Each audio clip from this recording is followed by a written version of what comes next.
Okay, it looks like it's 7 o'clock. So let's call to order the Columbia Township Planning Commission on June 9th, 2021 at 7 p.m. Let's please join in the Pledge of Allegiance. I pledge allegiance to the flag of the United States of America and to the republic for which it stands, one nation, under God, indivisible, with liberty and justice for all. Begin with a roll call. Dave? Yes, this is Dave Marcelletti, attending remotely from Columbia Township, Van Buren County, Michigan. Thank you. Chris?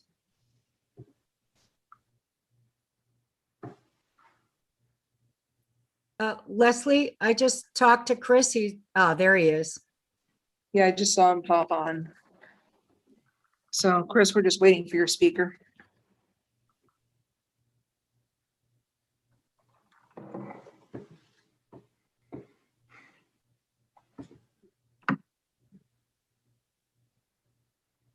Hello. Okay, Chris, can you speak aloud where it is that you're calling from, assuming that you're not Nobles. sitting at the hall? Nobles, Michigan. Okay, still in Van Buren County. Yep. Thank you. Okay. Beverly?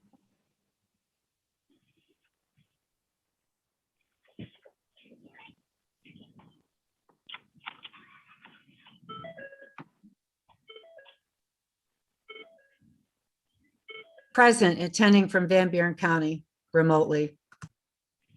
Thank you. Anita? This is Anita Manley, attending remotely from Columbia Township, Van Buren County, Michigan. Thank you. Leslie Elrod, attending remotely from Kearney Township, Antrim County, Michigan. Let's move on then to the agenda. Are there any changes to the June 9th agenda?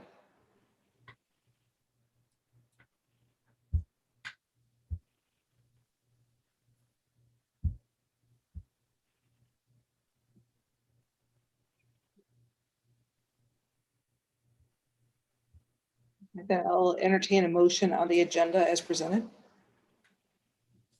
So moved. Chris Hodgman. Okay. Leslie, moved by- Leslie, Yep. I'm sorry, I had my, I'm having trouble with the mute. Do we need to add the survey to the agenda? I thought it was on there. I'm still looking at the printed agenda. Oh, no, I'm on the sorry. online agenda, it's on there. Okay, sorry. Let me Okay. get that open. Okay, so it was moved by Chris to accept the agenda as written. Is there any support? I'll support. This is Anita. Okay, supported by Anita. Any discussion? Okay, roll call. Dave?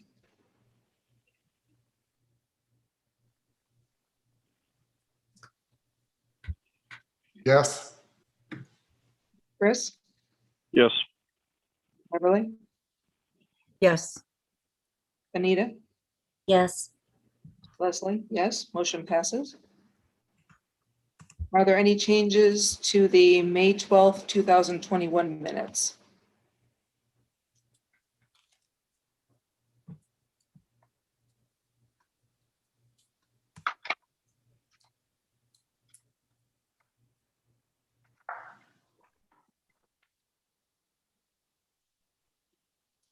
I don't see any. Okay, I'll entertain a motion on the previous minutes. I'll move to approve the minutes from the May meeting. Okay, it was moved by Anita to approve the May 12th, 2021 minutes as presented. Is there support? I'll support. This is Beverly. Okay, supported by Beverly. Is there any discussion?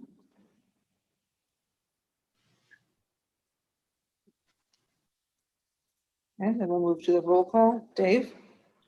yes, Chris? Yes. Beverly? Yes, Anita, Yes. Leslie, yes, motion passes. We'll move to public comments and communications received at 7:05. We will open. Please keep your comments to 3 minutes. Are there any comments at this time?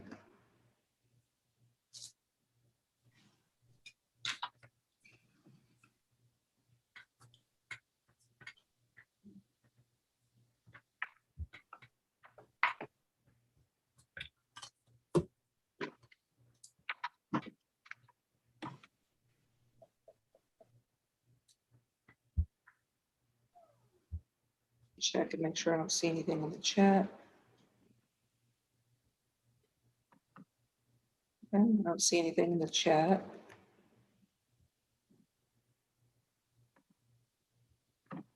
Okay. Any communications received? No, there was an email communication received from Roger Fleming.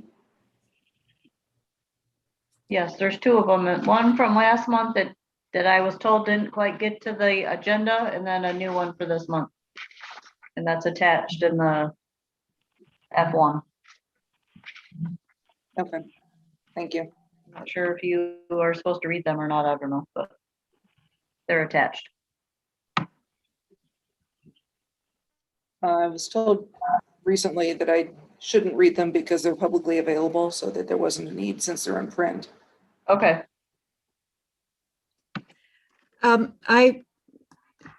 In trying to, I've already read them, but I'm having a little problem navigating.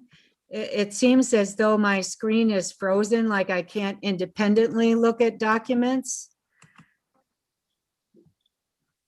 So, Press your escape key.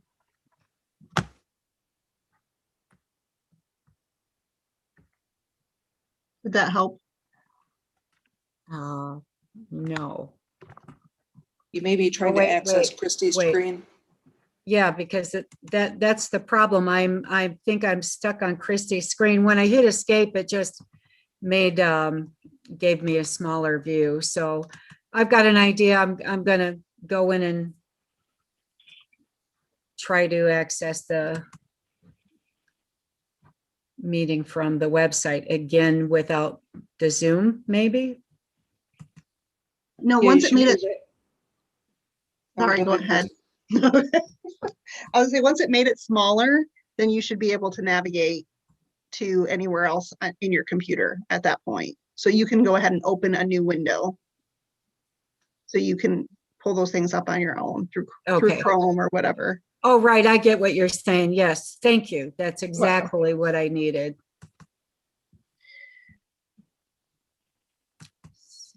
Okay. Have there been any other communications or any other comments?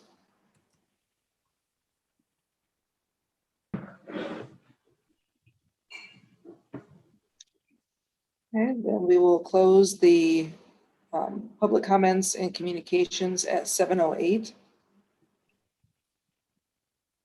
Moving on, the agenda, there is no public hearing today. However, please note that there is a special meeting scheduled on June 16th, 2021 at 7 p.m. to address a communications tower special land use. A week from today. Is there any new business that's come before the commission? I do not have any new business. This is Tasha. Okay, well, let's move into the old business. Last month, we were continuing discussions of the CIP and the survey. So several people contributed to a draft survey as was requested and really necessary for the CIP. So you'll see that draft here. We would like to get this completed with the hope that it can go out in the summer tax bill. So have you all had a chance to look at the survey?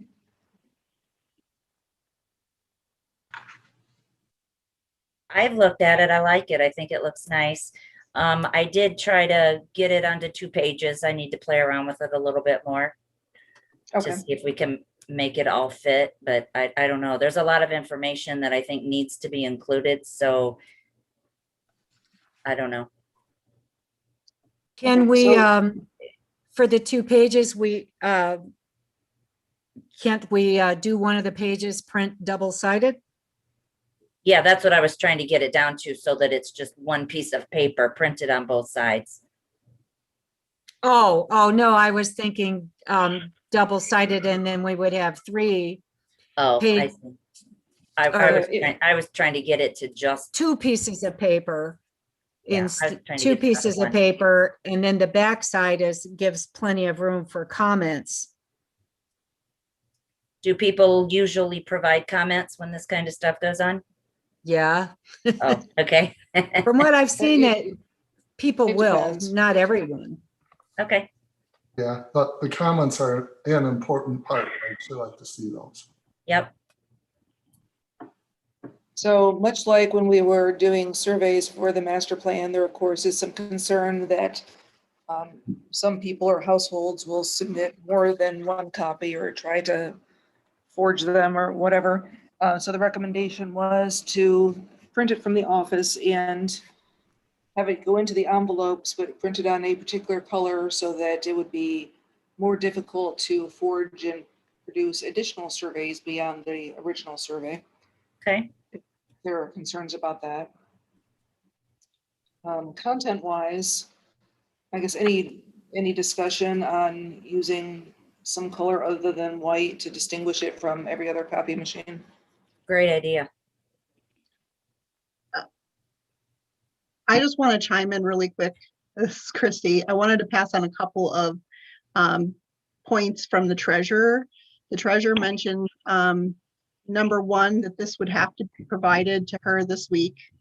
And then number 2, it should be known that we will have limited capability for color. So you can submit a recommendation for color, but the color that's provided may change based upon what the printing company does, because we will not be running those here. Number 3 is that these are included in every single bill. You can't identify if it's submitted to one person only once. So we have multiple owners of property, multiple people who own multiple parcels in our township, and they receive therefore multiple tax bills. So they will receive multiple surveys. And I'm trying to think, there was one other thing I was going to say. Board has to vote on this. So the reason it has to be received today is so the board can vote to have this printed on Tuesday, because there are costs involved. So I just wanted to make sure you guys knew all of the background information for that. Okay, thank you. I would like to- also spoke to treasurer today to see if there was any way to actually about the same things that we're discussing right now. And she thought that we might be able to save money by printing this ourselves in-house and having Ruth send them out. But I'm thinking that since we would need to pay postage on each one, that we probably wouldn't realize the savings there. And she did say that as long as she got this next week, which I'm assuming if we were able to approve this tonight and the board approves it next week, that would be enough time. Is that what you were also thinking, Clerk Case?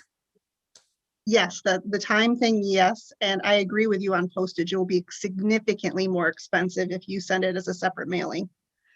So maybe if we included a note asking them to please only fill one survey per owner, property owner, and just hope that people are being honest.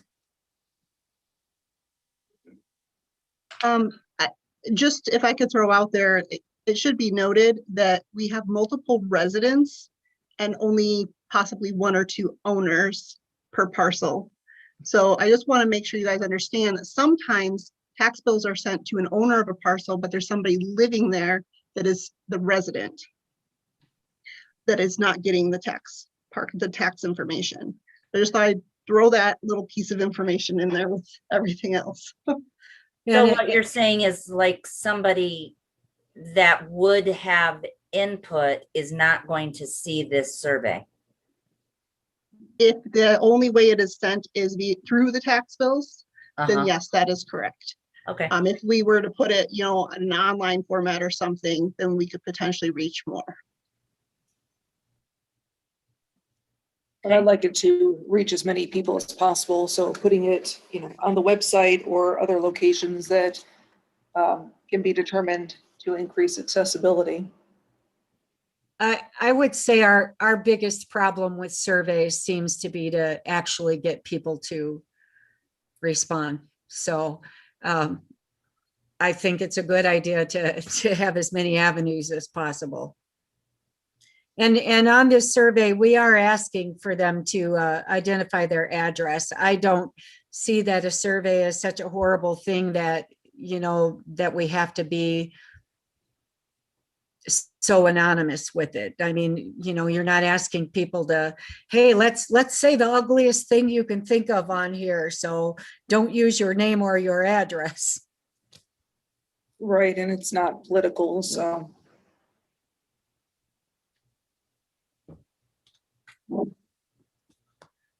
So is this going to be online or not? Is that something we have to decide? What are your thoughts on putting it online as well as in the tax envelopes? I think more is better, so online, yes. I agree. And should we have a blurb in the paper that there's a survey? Put something in the reminder, you mean? Mhm. Just to, access the website and. fill Yeah, out- don't forget to fill out your township survey or something like that. Yeah, this doesn't seem like the kind of thing somebody would cheat on. But who knows? I don't know that anybody would cheat on it, but there's always people who are concerned that others will cheat on it. So we're just trying to make this as transparent as possible. Right. Okay, so we'd like something to go in the reminder to let people know and put something up on the township website. Yeah, that sounds good to me. I have a quick question. So how are people then supposed to turn in the survey? Do they then mail it back? And are you giving them postage? They'd bring it in or send it in with their tax bill. That's what we were thinking. And Curious, could they email it or something? I was kind of looking on here to say how it is telling you to respond. Does it say it on there? Sorry. Tell them to email it. Well, they would have a physical copy of it, so unless they're gonna scan it in, most people wouldn't. I'd like to make a suggestion. Sometimes, we're at MBG, we've got 300 growers or so that we're dealing with, and we'll send out a physical reminder to fill out a survey, but you have to log into SurveyMonkey and you get one shot basically, and it kind of self-regulates and it cuts down on a lot of that back and forth, having to deal with postage and filling out paperwork, printing costs and things like that. But, a simple, type in this into your server and, it'll bring you to SurveyMonkey and, you fill out a survey, and we have to do surveys on every meeting we have. And so it gets pretty cumbersome if you have to have somebody tabulate that. It's so much easier if you could do it electronically. Sure. Does it just keep your, basically, when you logged in because of which computer you logged in, or is every person given a separate code? Or how does that work? I'm not sure. I'm not real familiar with it, but I just know you can only do it once. Sometimes we do our voting by that, and that's how much we trust it. Because of COVID, we've had to do our voting. We got people all over the country, and it's hard to, especially with COVID, you can't bring them together anymore to vote. And so we had to, do voting by electronic means, and it was secure, and you knew, what you were doing. But I could put you in contact with somebody there that knows more about it than I do. And the clerk may be well aware of methods such as that. Yeah, I like the idea of doing that. But the idea of it having the paper survey, and maybe we need something on this survey briefly, telling them that they can fill this out and return it with their taxes, or they can fill out an electronic survey. Or call and get one mailed to them special. I mean, you're talking maybe 20 people maybe that might request that. It's, Yeah, because it's the people who don't know how, or Mhm. who can't do things electronically very well. So that's why we wanted to have the paper option. okay. But this doesn't say how to submit it when you've completed it, so it does need something that says to email it, mail it, or fax it Yeah, I agree with that. somewhere at the end, thank you, please submit, however, not everyone pays their taxes right away. Are you gonna kind of put a deadline as to when you'd like to have the responses submitted? That's another thing too, not everyone pays their tax bill within, as soon as they get it, so. Right. When do the tax bills go out? July, something. Yeah, the beginning of July, and then they're not due until I want to say it's the end of September. Maybe beginning of September, somewhere in there. It's September sometime. Yeah, that's correct. And that might be a little late to be receiving these in a timely manner. And in response to Chris's comment about different technologies, one of the things that we can do, if you guys don't want to submit the whole printed out survey to every single taxpayer, we have a newsletter that's going in, and it has a big section that's open right now that we could dedicate to this, that will be going into the tax mailing, assuming the board approves it next week. But there's a big section available there now that we could put a big blurb in that tells people to call to ask for a printed one or to go to the website. Okay, are you able to do something like Chris was talking about with a Survey Monkey or something along those lines? There is a cost involved with Survey Monkey, so if you want to do that, then we would have to get that also onto the board's agenda to spend the funds. We can do a Google form like we did before, and that does track where the submission is coming from. So we can do that as well. And that would be free. But that would need to be created in the Google survey, wouldn't it? We would need to take this entire document and put it in that? Yeah, but I can do that for you guys. That's not a problem. Okay. It certainly seems like it would be a Oh, cost sorry. savings to not print out, several thousand copies and just have Right. paper copies for those who request, have some extras at the hall. And the note in the newsletter about the electronic survey. Yeah, and if you, want a printed copy, kind of just, would you be able to put all that information in that newsletter? If you want a paper copy, call, we can mail it, or email, or it's online. Yeah, absolutely. We can do that. Okay.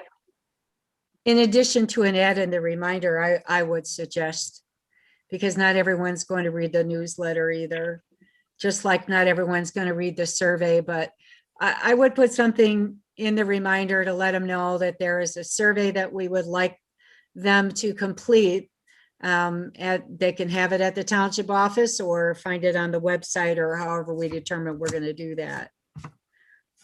What do you guys think about that? Dave had mentioned an ad earlier. I think that's a good idea, just to get more exposure. And it would include people who are residents but are not necessarily taxpayers. And I would, maybe on the newsletter, Christy, maybe you could highlight the survey with like a hot yellow highlight color or something like that. Is that a doable? I will have to check with Rhonda on that. I think there's a like color, there's additional costs or something. I don't remember exactly. So I will check though. Yeah, it might, maybe it's a small reasonable cost just to have a paragraph, because aren't they going to print? It's my understanding with mailing companies that they will print what you send them. So if you send them your newsletter, they're going to print your newsletter, and if you have it in color, they're going to print it in color. So actually, I know with KCI, which is the printing company that she uses for our tax bills, that they ask you if you want it to be printed in color. So they will choose to print it in grayscale if you do not specify, because there's additional costs involved. However, we can, Bev, if you want to, you and I can go over that before our board meeting so that I have a nice draft to bring to the board meeting that shows exactly what we would like. And we can talk to Rhonda about pricing.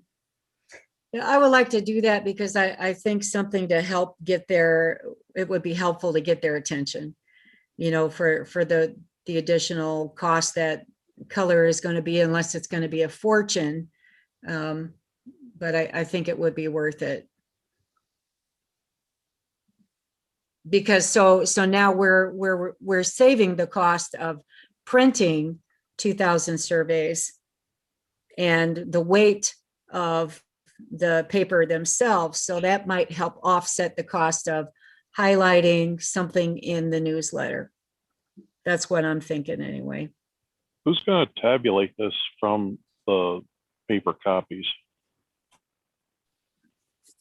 Good question. We have a I can. secretary here who can be trained to make sure everything goes into the online format. So you guys can just see everything in one place, and then we'll just hand over the copies that come into the hall. How much time is that going to take? It So depends. it might cost less to use SurveyMonkey. It's not going to cost you guys anything. Is what I'm saying. But it might cost the township less as a whole if we use SurveyMonkey as opposed to. No, because you still have to, somebody has to using Ruth. tabulate. Somebody still has to tabulate the printed ones. That's what we're talking about, is the printed ones. Oh, I thought Chris was asking about the whole thing. Okay. No, No, because the ones on the online survey will be automatically tabulated. Okay. Looking at the length of the survey, I mean, it shouldn't take long to tabulate each one, especially since there's not going to be a ton of them.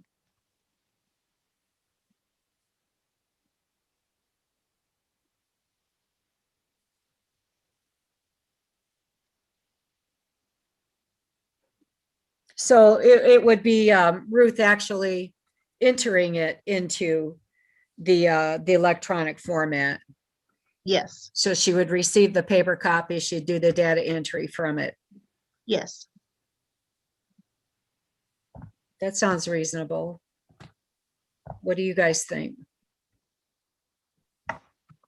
Sounds good to me.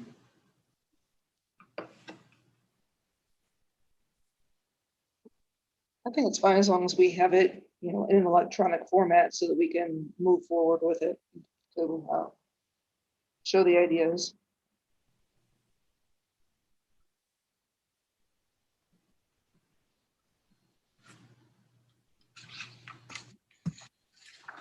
Okay, and we want to move on to content.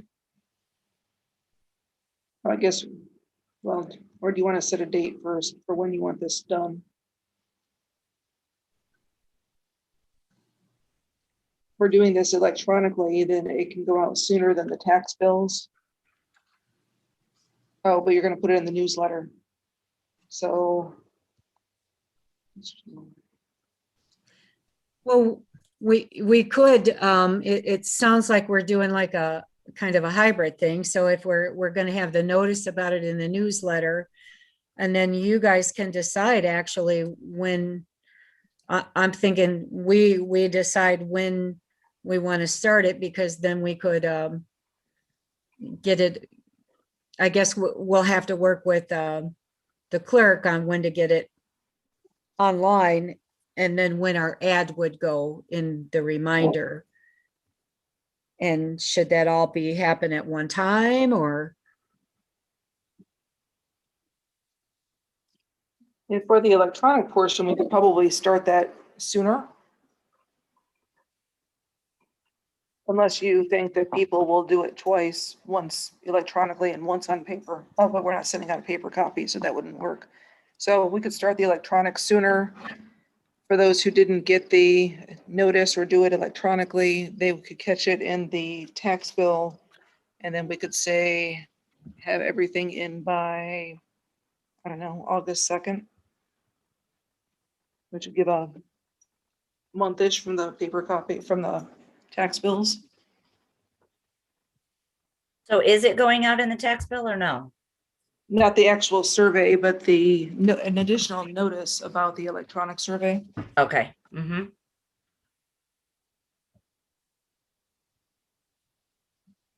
So put in, add in the reminder, put it on the township's website, the newsletter, and a blurb in the tax bill. Is that what we're saying?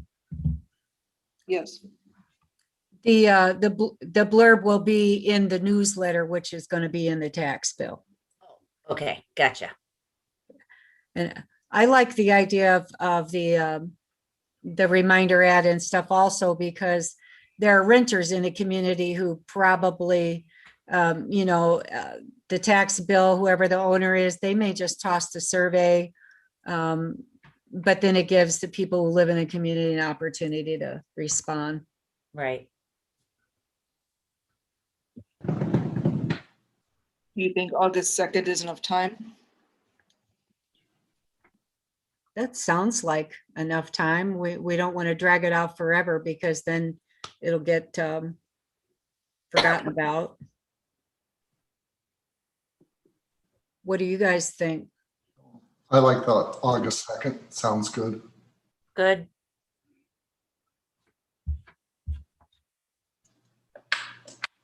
Okay, so we'll add on there that to please have it completed by August 2nd. Have it returned by August 2nd. So if we have a return date, then we need to have a date of an issue date. So when do we plan on having this available? I think as soon as we can get it out after the board approval. Who's probably be building on it on the your- website? That would be me. I was just gonna chime in really quick here. I am out of the office all of next week at a clerk's conference. So I won't likely be able to get to it until the following week. I should be able to have it completed and ready to go up on the website by the end of the following week. If that helps you guys with planning. Do you think by July 1st is a reasonable? Oh, yeah. Yep. Because that gives a full 30 days then. Yes, that's fine. What do you guys think? I think that sounds like a plan. So I think if you make it too long of a time, then people push it off and it doesn't get done. Right. Yeah, So if we say December, then you probably won't get many responses at all. Right. So July 1 to August 2nd is what we're saying. yeah. That's a good estimate. Okay. But it might be out sooner than July 1. Sounds that way. Mm-hmm. Okay. I think that sounds good. July 1 on the outside. And then should we plan to, when do you think we should plan the reminder ad for? Before it comes out or while it's out? So that they can read the ad and then go look for it. Be in the middle. I would say in the middle of the month, like middle of July. Yeah, the middle. Yeah. Yeah. Gonna do it twice. Do The it like the July 5th and then again July 19th or Fifth. Well, the reminder only comes out on the weekends, so yeah, I'm looking at a calendar here, Yeah, the 4th and the 18th. mhm. but the 4th, do you think that's too cluttered being a holiday? Yeah, it might get lost. Yeah, that's what I'm thinking. We might be wasting our money there. How about the 9th and the 23rd? Yeah, that sounds better to me. Yeah. Cause then you're getting at the last week there, right before it's due. Yeah.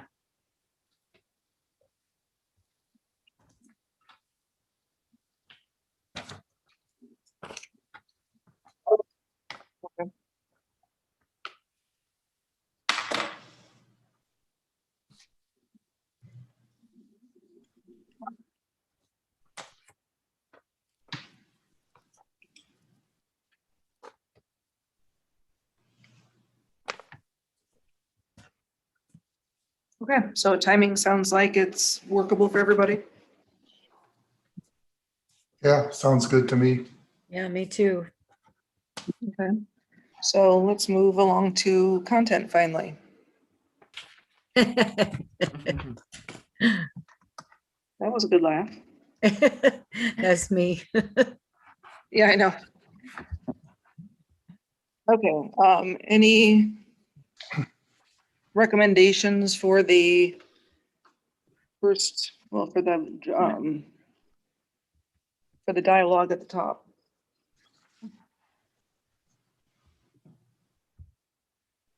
Maybe you like it the way it's written.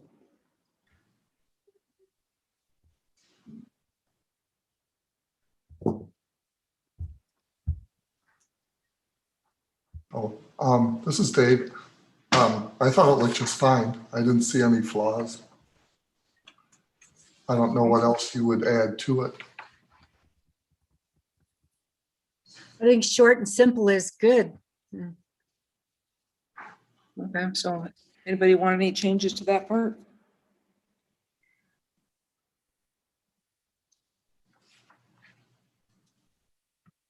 And then where it asks for a single response per family unit, do we want to keep that or let individuals respond? I think it's good to have it in there because if they want to say something more than once, they're gonna do it anyway. Okay. True. And is this where we should put, oh no, we don't need to have a submit by date because we're not putting this into tax. There should be a submit by date at the end somewhere anyway. Yeah, I would put it at the end so that people, At the end, okay. I mean, once they've opened it, open the electronic file, I'm sure they're gonna submit. Because you wouldn't Mhm. leave it open on your computer for an extended period, I wouldn't think. Right. Okay, is everybody comfortable with requesting the address? Yes. Yes. Okay. Thought it might be beneficial to have the public comment on the best way to communicate. Mm-hmm. Yep. Are we asking them like for their email address or is this just a generic trying to get a feel for what people want? My initial thought was just to kind of get a feel so we can see, what might be lacking. So if, let's say if the majority of people say, I'd really like a text, but not very many people have done that feature to get text messages, then that might tell us that we need to beef up the distribution of that information so that people are more aware of it, you know, Okay. what have you. All right. Just one other note from a technical perspective, those that are filling it out online will be providing their email addresses in order to prevent multiple logins. Okay. And if they want to, they will find a way around that as well. Yeah, yeah. If someone wants to do anything bad enough, they'll figure it out. Yep. So I did not realize until starting to work on this that the township's sole responsibility was assessment and assessing, collecting taxes and hosting elections. So I thought that was Yeah. interesting. Yeah, I did. Um, Thought that was interesting too. But also wanted to clarify for people, because we know that roads are an issue, that Yeah. there's little that the township can actually do about directly with the roads, because that's my understanding is it's under the purview of the Van Buren Road Commission. And I'd like to throw in that County Road 380 got paved this week. It's so exciting to drive down nice brand new pavement. I was so excited. It sure is. It caught me by surprise. I thought, oh man, should I get my car dirty or not? I drive about 30 miles an hour just so I can spend more time on it. Okay, so this first question that we put was to try to put in people's minds that, you know, everything comes with a price. And so trying to get their general insight into, you know, some people are not going to pay for anything ever, no matter what it is. And some people are, you know, very proactive and willing to put either time or money towards improvement. So trying to look at, generally speaking, what are people's attitudes towards public funding for initiatives.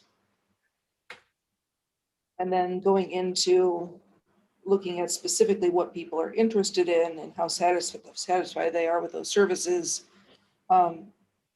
I guess trying to help people gauge that, you know, if you're marginally satisfied, but it might cost you money, then maybe you're not as dissatisfied as you thought that you were. Yep. So, That's a nice way of putting it, Leslie. oh, thanks.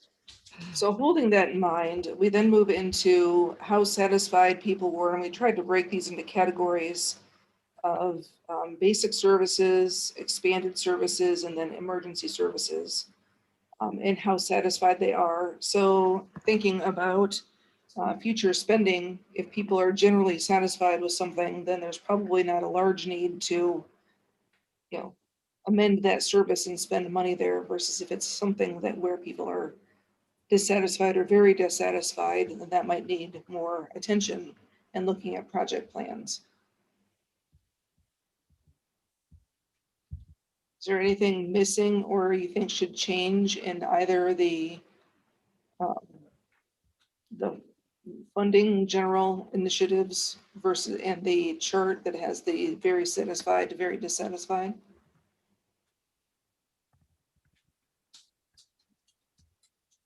Well, I was good with this. It looks like it covered pretty much everything.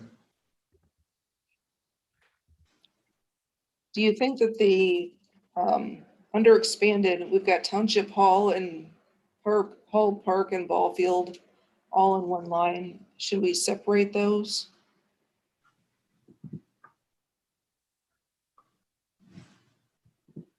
So for example, should Township Hall Yeah. as a building be separated from, say, Park and Ball Field, or do we need to separate the three, the Township Hall, the park, and the ball field?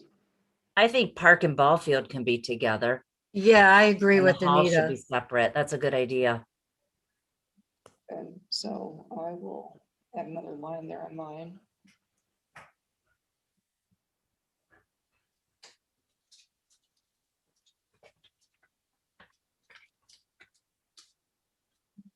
Okay, so I'll relist that as Township Hall and then Township Park and Ball Field.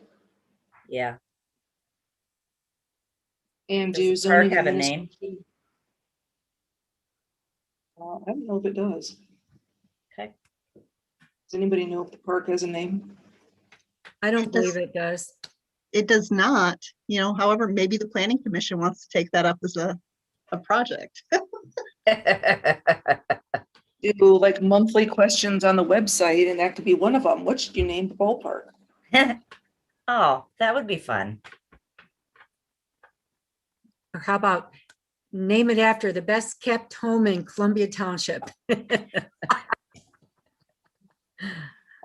you think that zoning administration and appeals need to be separated, or is it okay together? And likewise, the cemetery maintenance and operations. So I don't want it to be double barreled, but I don't know if people know enough to have it separated into two separate units. I think the cemetery part is okay together. Okay. The zoning part, I don't know. I guess I don't know about that part. I was thinking the opposite, that the zoning could probably stay together, but maybe the cemetery, the maintenance and operations should be separate. Because maybe they like the way the lawn is kept, but maybe they have problems with getting a grave opening or something. I don't know. But it is all done by the same contractor, I believe, so that might make it just easier if Mhm. And if they have something to say, they will say it. If they have a problem with one part, they will. that's say it. true. If they got a spot to complain, they'll do it. Yeah, and if a lot of people are dissatisfied, it would cause us to delve into that deeper. Right. Okay. Is there anything else that should be added to this for services?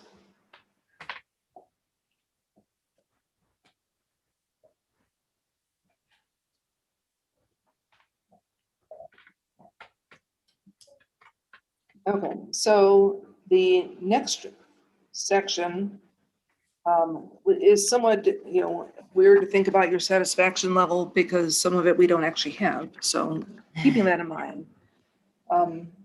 Like cell service, I mean, some people, depending on your character, your carrier may have cell service, but maybe it's not as strong as they would like or whatever. So this looks at satisfaction for services that are not provided by Columbia, but theoretically Columbia could have an impact through grants, et cetera, in the capital improvement plan to maybe help fix some of their, amend some of these if people are interested. So cell service, internet service, water service, and sewer. So water service and sewer, I'm assuming would be people who, if you're dissatisfied with your water, you don't like your well or don't like being on a well, so you would rather be on a municipal system. So, okay. or if you're, the sewer part was difficult because nobody's on a sewer because everybody's on a septic. So that one, I wasn't sure if it should be flipped because the Columbia doesn't provide that service at all. And So it's what not are your really an thoughts? option. Well, I guess if there were endless money or endless grant money, you mean you theoretically could put in a septic system, but that would be a lot of homes Yeah. to put on septic. But I guess I wasn't clear on, maybe we should change that to, are you satisfied with septic? Because if a lot of people were dissatisfied with septic, that might then speak to if people are wanting sewer or something else instead. Well, I was kind of thinking that if you're providing water, you're also, if you provide one, you also provide the other. If you provide water, you provide sewer generally. Because if you do a wastewater treatment plant. I just saw them as both really big things, and it just would make sense if you were doing one, you would be doing the other. But I don't know if our township would ever be doing either, but.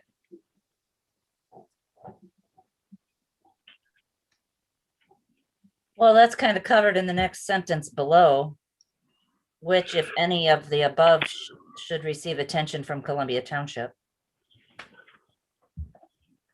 Could we take that whole very satisfied list out?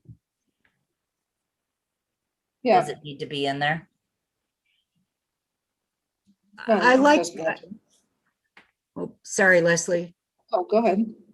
Oh, I was gonna say, I like the idea of the questions because it's just kind of to gauge where is the community with these things that we don't provide? What is the overall need or desire? You know, it could be 80% of the community is happy with their cell phone service or happy with their well water. Okay. I don't know. Okay.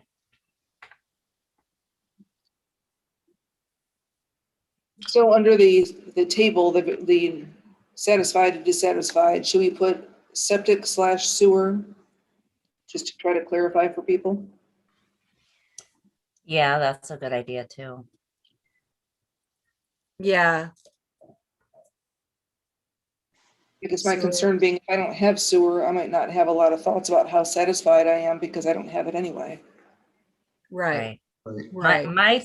My thing is, it doesn't matter to Columbia Township whether or not I am satisfied with my septic, because it's not the township's problem, it's mine, right? Right. Unless you were so dissatisfied that you wanted to go for a sewer instead. Ah, okay, all right, okay. I'm putting it all together now. Okay, so does that look okay now? Mm-hmm. So far, moving ahead. Sure. I hear somebody else Are starting you to speak. showing, oh, sorry.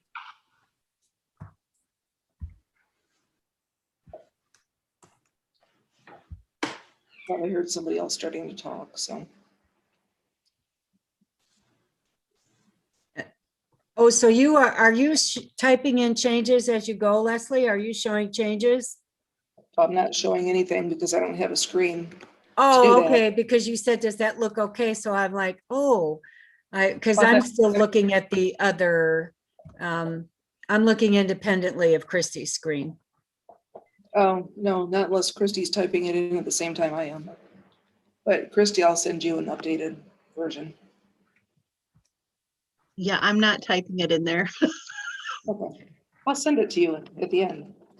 Okay, so then we'll move on to the recreational activities you and your family enjoy and would like to have available in Columbia Township. And wanted to specify that not only do you enjoy it, but you would want it there because you might really enjoy watching pickleball, but you don't really want to play pickleball there, or, you know, whatever your activity is. So this is not a, you know, all-encompassing list. Is there something else that you think should be on this list or should not be on this list? Or that should be separated out?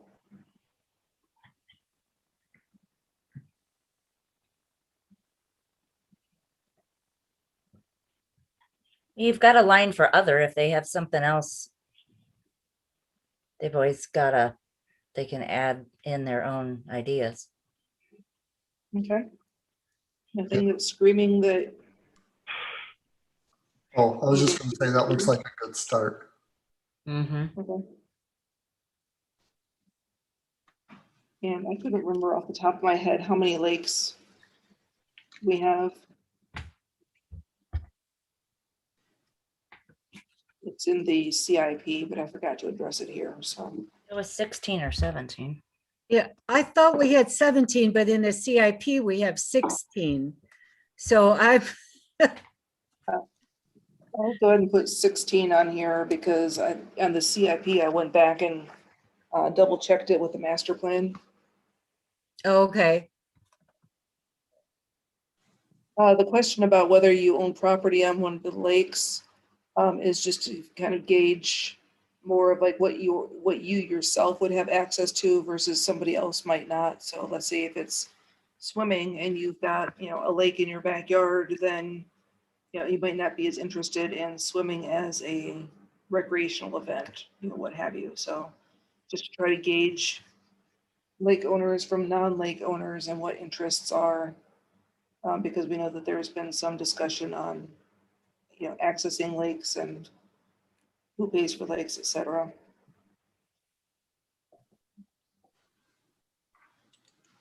Next was environmental activities that you and your family enjoy participating in and or would like to have available. Alternative energy, I know in the past, there's been discussions about solar farms and wind farms. And I'm sure there are other forms of alternative energy that I'm not thinking of. Nature preservation, organic farming, rain barrels and water collection, recycling. Any other big ones that should be specifically listed or not listed besides other?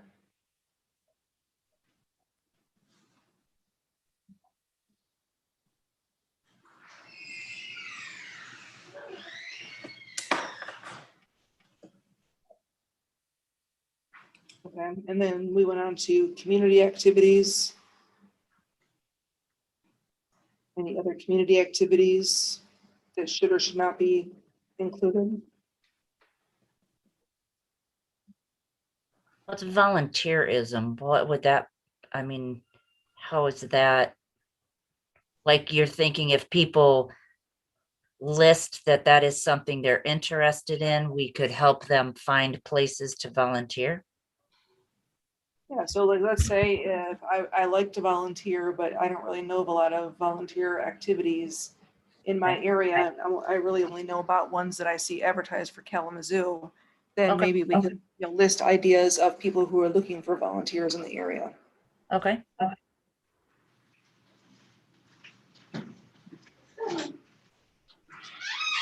Or when they do the different activities, like they do that soup dinner yeah, they've done in the past, maybe you want to help volunteer for that. okay. Always good to have volunteers. Or Yeah. maybe people who are interested in volunteerism, we can have them on a hot list.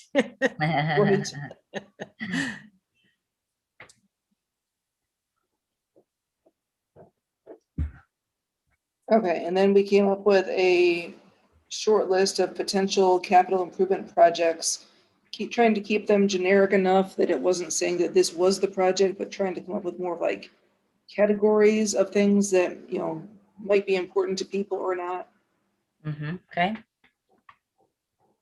So don't know what you think of the list, whether some needs to be added, subtracted, separated. Any thoughts on the list?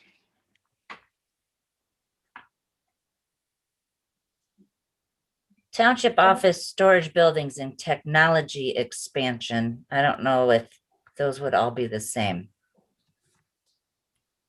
Because technology expansion to me is different than the township office. Am I Right, so you see- misunderstanding that? Well, I don't know on technology expansion. I'm assuming that it's big money items because according to the CIP, it had to be over, I think, $25,000. Yeah, So it could be some big ticket items, but could we just say township office enhancements oh, or facility enhancements? I like facility enhancements, technology expansion. Two separate lines. Or Um, one. Yeah, I mean, maybe the technology expansion should be on its own line, maybe people are of a mind where they agree with that, they don't agree with the building enhancement or something like that. Yeah, it's a double barrel when we don't have to. I was just kind of thinking they were all like the township office, the building itself. But of course, technology expansion may not necessarily have anything to do with the township office. So, So do you want to leave it as township office technology expansion or township technology expansion? Depends on what you're talking about. well, Or do we want both? so I was thinking technology expansion maybe should just be its own, like Anita suggested, maybe it should just be its own category. Okay. In addition to township office technology expansion or in place of? No, I think township facility updates, upgrades. I'm not sure what word to use because that could include technology and expansion for the township office. Okay. You said something, facilities, something. You said something. Okay, then Anita, that's everything that is on that line, township office, storage, building, technology, expansion. I guess that was what we meant, but I think you're maybe saying it in a more clear. Well, I'm not sure what, because technology expansion could affect me here at home. So are you Right. talking about technology expansion for Columbia Township or for the township office? For the office. Okay, then I would So- think that that's an update or an upgrade or something to the township facility. So how about one line says township office facility upgrades, and then Yes, the next line says technology expansion. okay. Yeah, I like that because, yes. You can do lots of Anything things to else? update the township office, which could include storage buildings and technology expansion. They don't really need to be listed. And then when you guys are talking about technology expansion now, has the context changed? Are you meaning for the community or are you meaning on township facilities? I think it's changed to meaning for the community. So looking at technology upgrades being, township technology upgrades being included in with the facility. Okay, so then on the technology expansion, should we somehow make that more clear that we mean for the community then? No, because as a community member, as I'm reading this, I'm thinking of myself. So technology expansion, I think that means for me Okay, as a resident. Because they're filling this out based on how this is affecting them and their thoughts on right. our individual thoughts on what is on this survey. You're asking me my opinion and so then technology expansion, I think, applies to me and what I think about it. Did that make Oh. sense? Yeah, I get what you're saying. Okay. And then a space for comments. Well, you So could definitely do both. Sorry, What was that, Tasha? I said you could do both, one for the township's technology to expand and also the community's technology to expand. We already know we have an internet issue. But I think the technology with the new website and everything has significantly increased, already. So I think, you could possibly do both, the township themselves expand and then your own personal. I don't know if that make it confusing or not. Well, maybe, oh, sorry.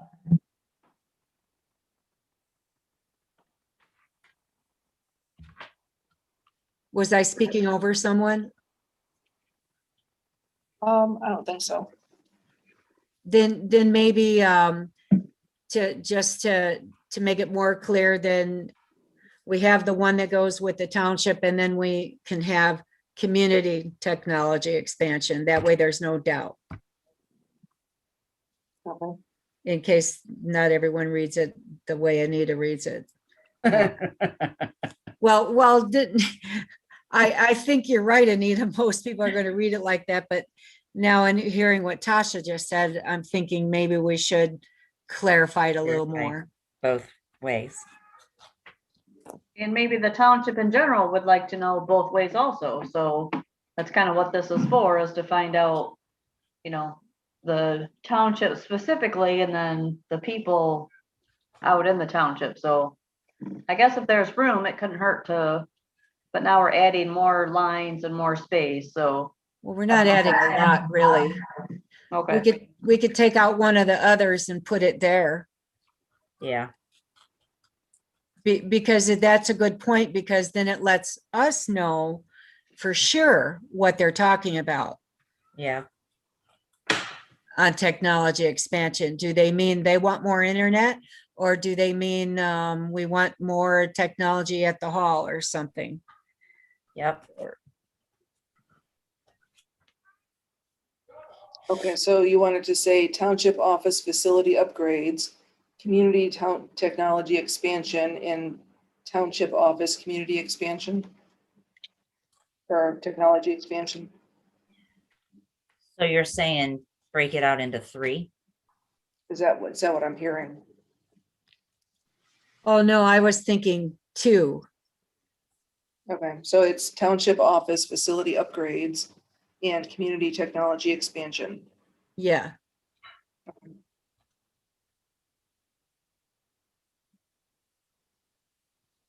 Okay. Anything else on here? This has kept it at 3 pages right now.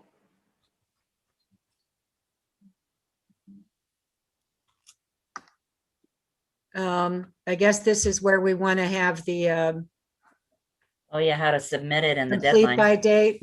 Yeah. Leslie, if it needs to, if you just need a couple of lines to keep it on the 3 pages, you can Mhm. take some of these lists and make them 2 columns, like under community activities, or which community activities would you I've participate? got actually room at the very top. If I say, please return by August 2nd, At the beginning of the thing? yeah. Yeah, that works. And then also I'd just like to add, since we're not going to be printing 2,000 of these, Mhm. we probably don't have to worry about keeping the page number squeezed like that. Well, it seems like it works for now. Well, except one of them goes on to 2 pages, but the list splits, but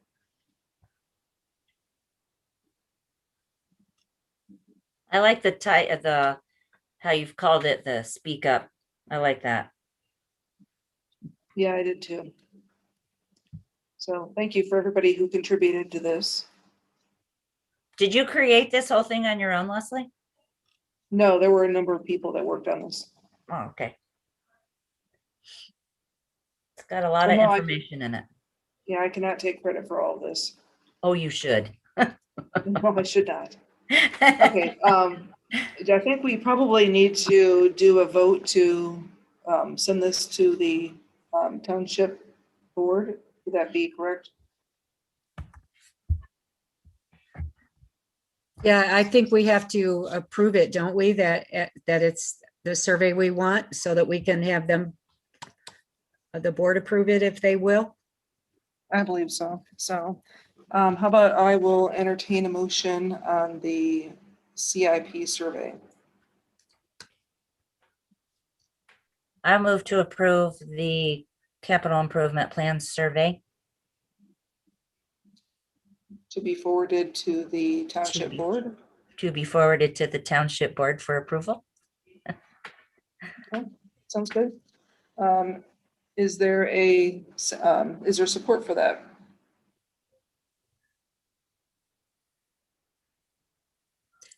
I'll support, but do we need to mention with suggested the changes that we made tonight, or?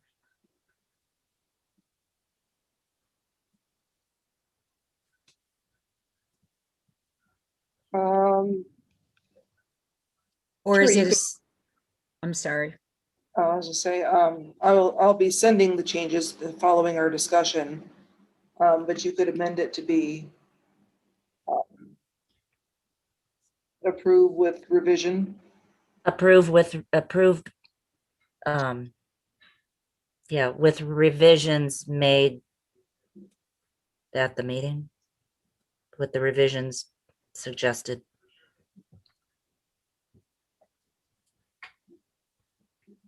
Okay. Bev, do you still second? Yeah, yes, of course. I do. Okay. Is that worded okay?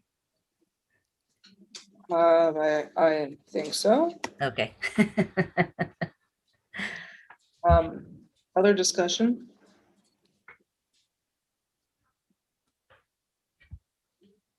Okay, if not, then we will do a roll call. Dave, Yes, Chris, Yes, Beverly, Yes, Anita, Yes. Leslie, yes, motion passes. Let's move on to the CIP itself.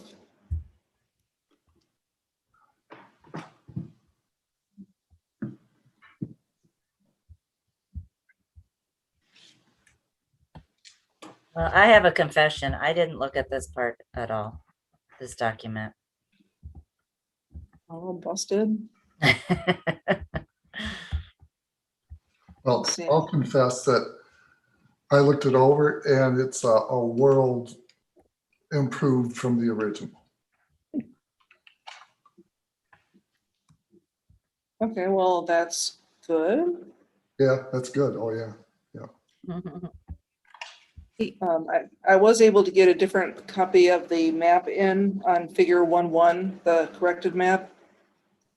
But I probably need to put a whiteout block or something on the top where it says Appendix C, because I pulled that from the master plan. Oh, yeah.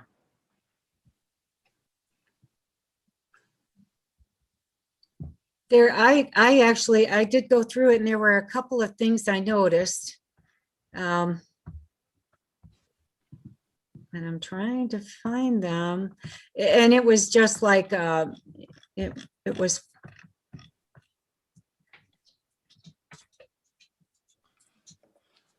Well, maybe you know what, I went through the one that was on email, Leslie, and is this one slightly different? I don't think so. One of the parts that I had questions about for discussion, and it's on, of course, there's no page numbers on it. But if you look at the bottom left corner that tells you what page it is, it's on page 10. And that's where it addresses the program areas.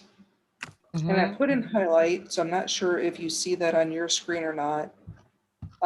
Because this is supposed to be reflective of the master plan, I thought that the capital improvement areas might be better situated if we put them and aligned them with the goals of the master plan.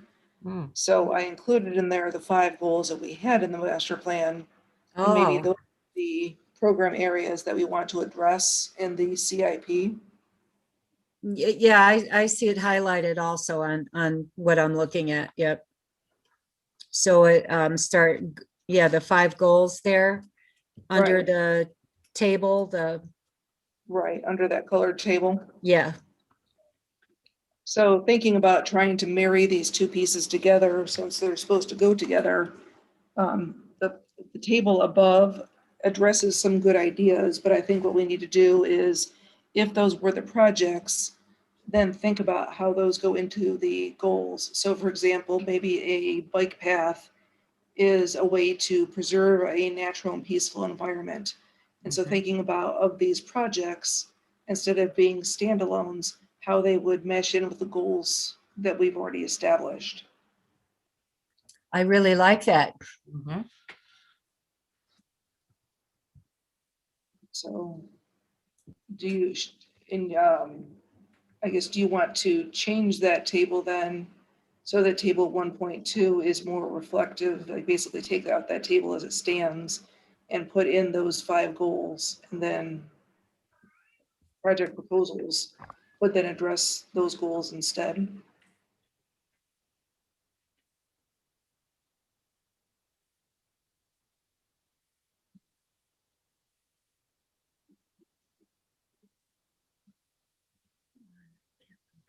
And program areas. You guys know what I'm saying? So you're saying to replace the goals with the program areas? So what I'm saying is for what's currently listed as 1.2, where it says like the BTPK, it's got the colorful table. Yes, yes, Do you table take one. that table out and instead replace it with the goals? And the goals basically drive the program. So take out the whole table or just take out the, match up the goals with the things of the label. Table details the program. I was suggesting taking out the table Completely. and completely putting the goals in, and then if somebody came, let's say, without leading somebody, let's say if somebody said, okay, well, these are the goals, but I really would like to propose a project that has something to do with fire protection. Okay, well, where does, that goal of fire protection fit into, that project of fire protection fit into the goals of the master plan? So maybe it's, oh, well, we need to do this in order to provide growth of businesses, because as we have more businesses, we need more fire protection, or whatever. And planned residential zones and et cetera, et cetera. Yeah, I like that idea. Mhm.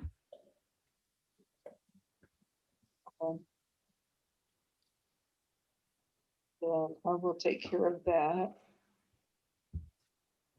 And then further up in the plan, Leslie, I saw a few spots where we still left some question marks, and I don't think that we meant for them to still be there. How far further up? It, under 1A, capital improvement plan overview, under the paragraph that's titled water and capital improvement projects.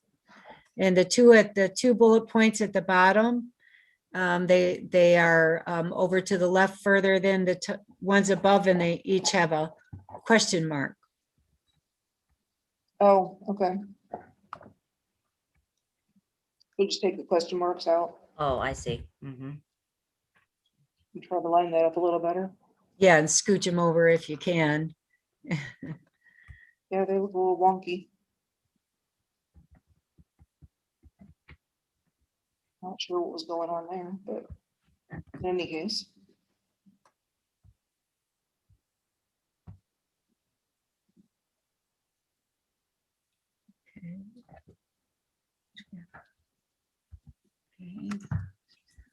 Okay, so got that fixed. All right.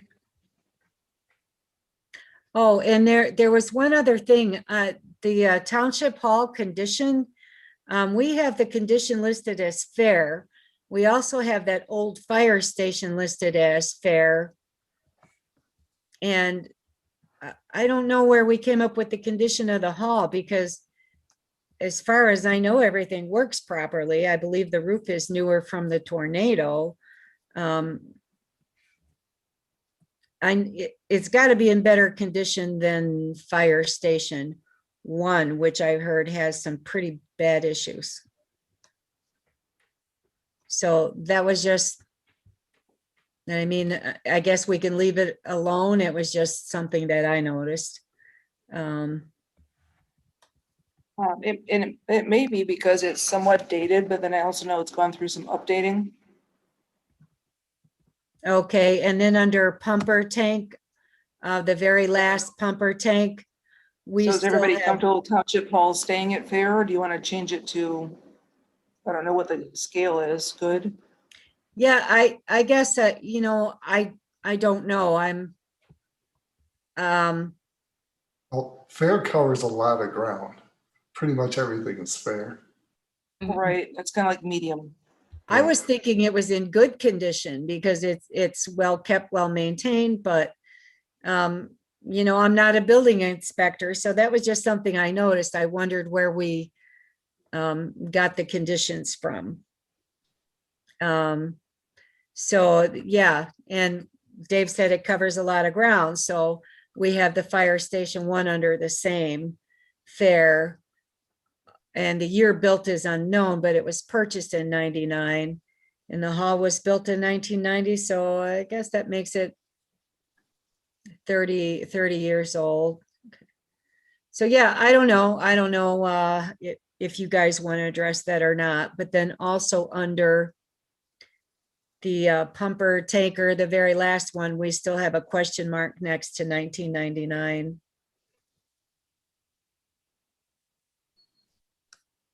And we Oh, probably okay. don't want to leave that. Oh, yeah. Is that under station 2? No, at the end. Or is it, oh, it's further down. The very last fire truck, the picture pumper tanker. It's the very last photo. In Okay, that still going through section. trucks. Okay, Because we don't, is it because we don't know the exact year of the truck? yeah, I guess. How about I'll put approximately 19. Yeah. Or we could get an exact year from Dave. We could highlight it and get the answer. Or just remove the question mark. I don't think if we're off a year, it's going to make a big difference. Right. Was purchased at a time from the township. Hmm.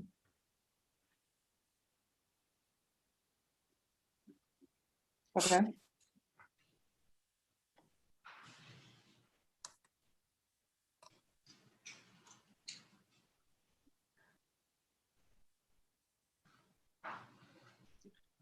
The information about like the ambulance services and everything. Well, that wasn't copied, but What page are you on now? I'm on page 19. Ambulance service.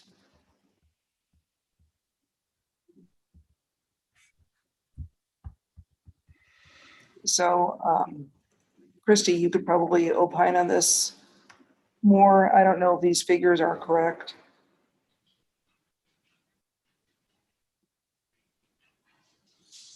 About the 91,295 or the $33,000 for the timely response.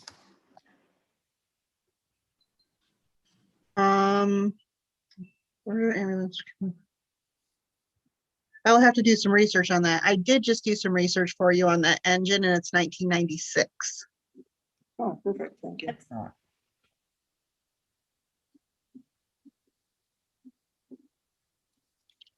How'd you find that out, Christy? I texted Dave. Oh, okay. She So has you did know the connection. year. Okay. Um,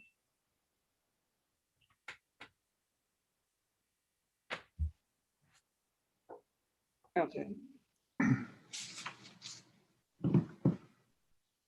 So I'm thinking with, let me see if there was any other like really big questions in here. Oh, in doing my homework and looking at all these surrounding townships, I looked at 11 actually. And I did notice, because I get caught up in some of their happenings, Life EMS has expanded into a couple other, including Casco now. There are a couple places that talk about dollar amounts that I wouldn't have. So like on the bottom of page 21, talks about the township's general fund balance being $400,000. I don't know if that's correct. that I should be able to give you in just a moment.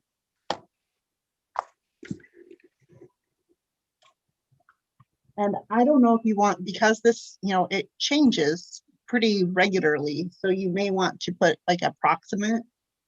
That's what it says. It says it's approximately $400,000.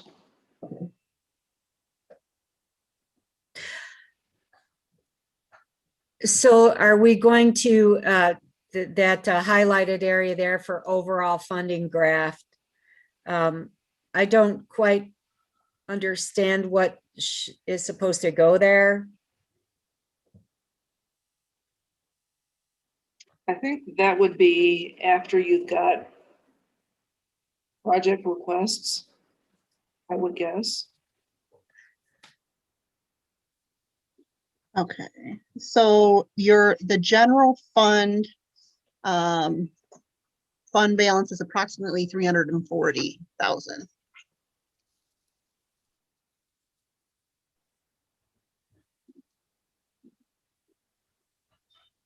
Oh, I think given that, I think that where it says figure 1 overall funding is supposed to be a graph of how the township spends their money. So it would be like, this line is for general fund and this line is for some other line accounting, fire fund or whatever. Because I think what that graph is supposed to be.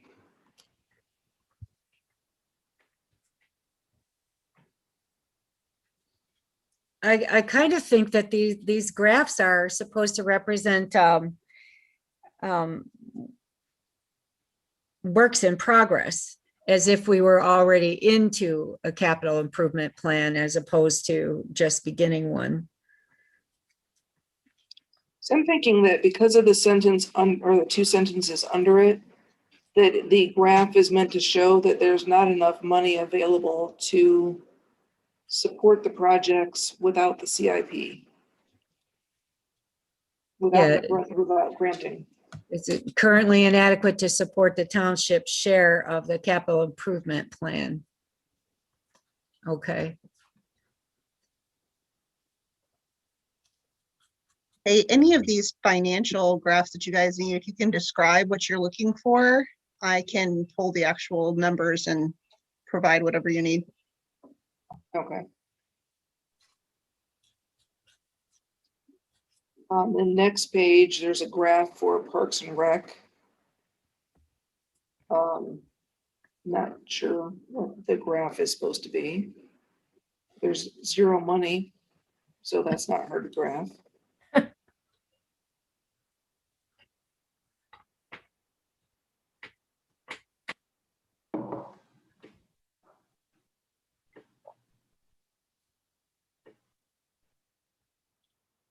Do we want to take that graph out, or does anybody know what you think that graph should be?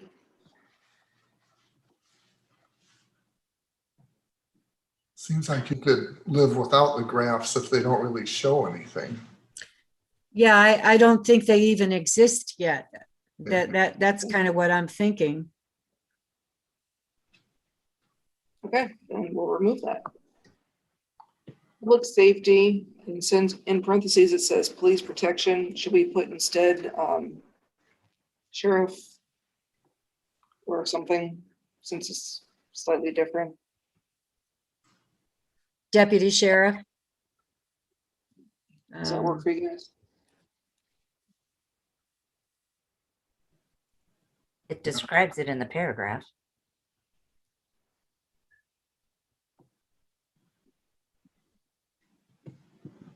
By township millage. Is it referred to in the budgeting as the police fund, or is it something else? Or public safety fund, or how is that referenced? I can tell you in a second. What's the CAFR?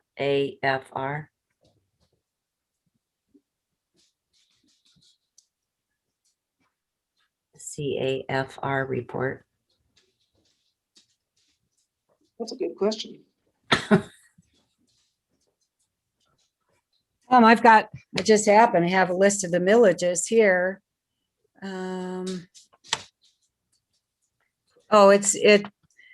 We are calling it police protection on a report that we got from the clerk and Ken on the millages. The fund is the police fund. This report was probably referenced because it was in the original template, but so a CAFR is a comprehensive annual financial report. Ah. I would say that something that's more comparable for our township would be a budget report.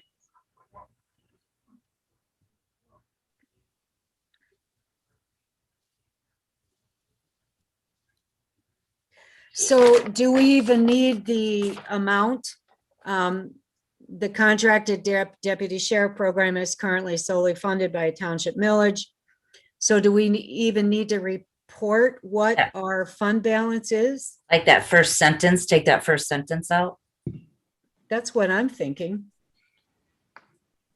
Mm-hmm. Okay. Anybody else have thoughts on that? Oh, You can take it out. I don't think you have to be that specific. Mm-hmm. And it's old information anyway. It's only gonna get older. Right. The part that's in yellow below is is not a factual statement. It's more of a plan looking, a possible plan statement. Should we just take that out? An example, yeah. I thought it was highlighted to take out from last meeting discussion. It might be.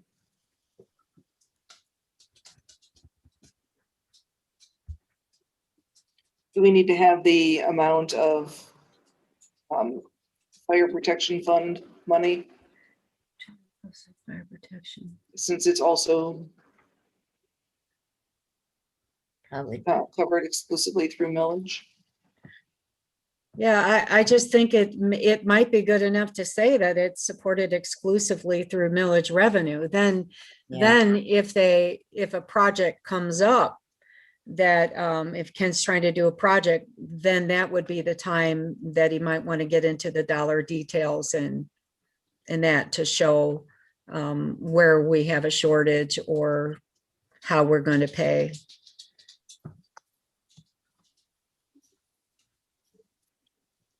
Okay, yeah, let me take that out. Anything else that we need to cover?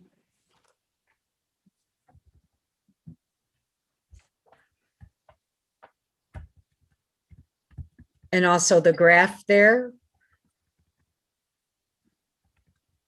Which Which one? one? figure 3-4.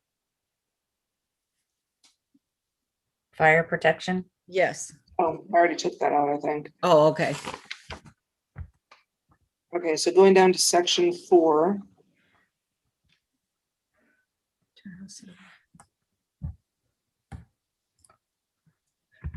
We might want to redo this.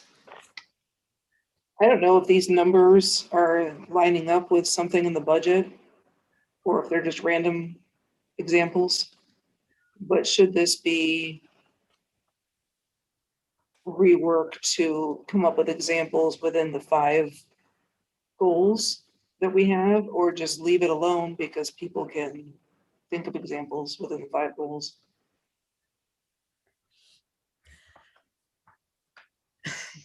So I guess, do we need this chart? I don't understand the chart, so. Yeah, me neither. And I'm thinking that's actually, It says example for presentation, doesn't it? that Number- might be Ken's example for presentation that he wants to do. It looks like there's really nothing of substance in section 4. Oh, that's all there is to it.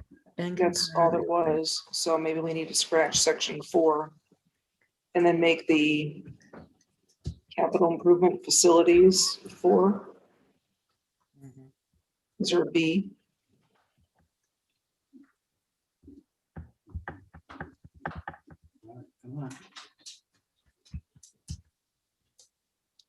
I don't know that we need, I don't know, what do you think?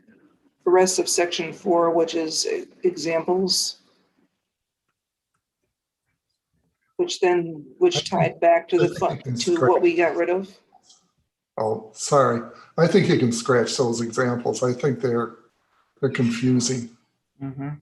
Okay, so do we want to scratch all of section 4 then?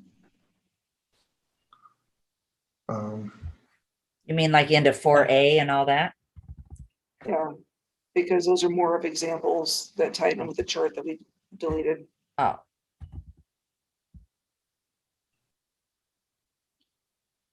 So that's like cut off, yeah, a number of pages.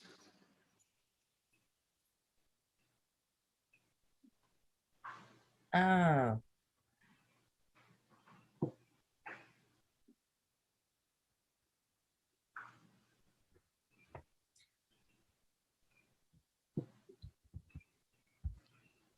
So what was the question again?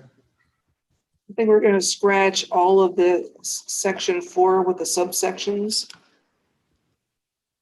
Because they're all just examples? right? Okay, all right. So then it goes on to the appendix.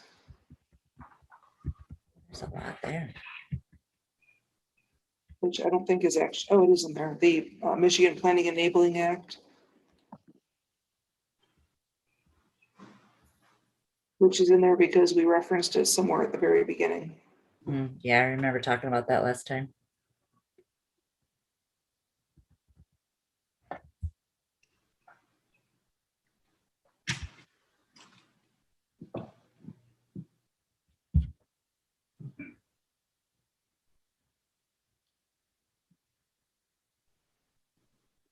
Okay, so some of the spacing, I need to work with that a little bit.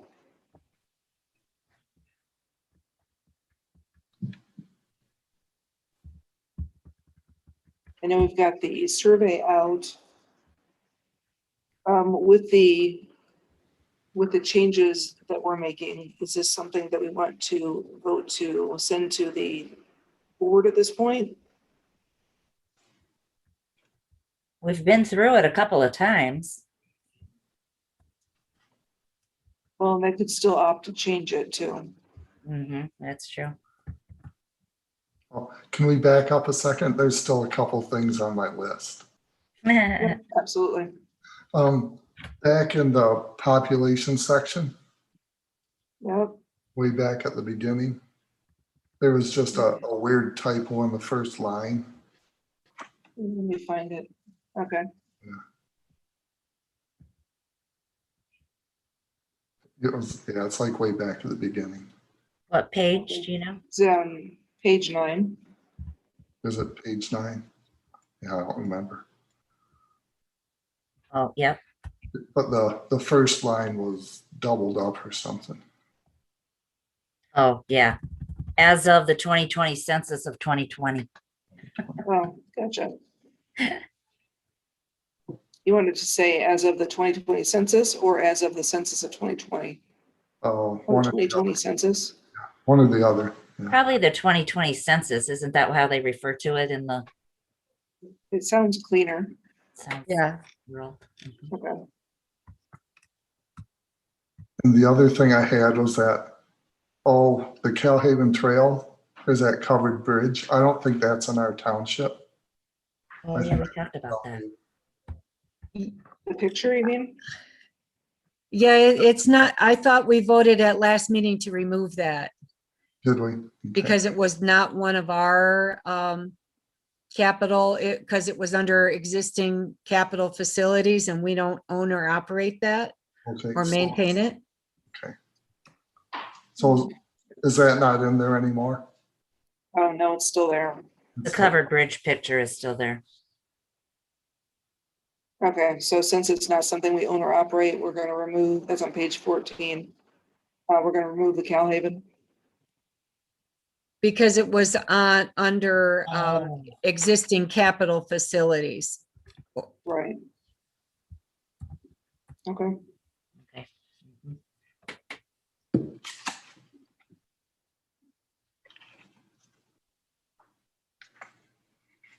And that's all I had on my list. Okay. Anybody else have anything?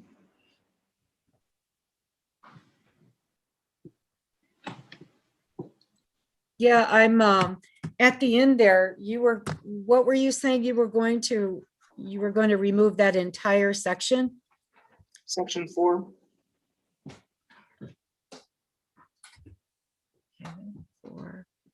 For C in terms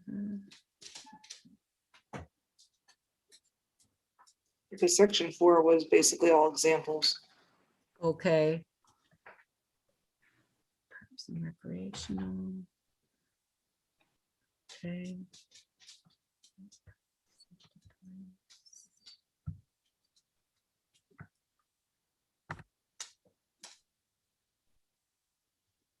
And I'll have to go through and double check the figure numbers.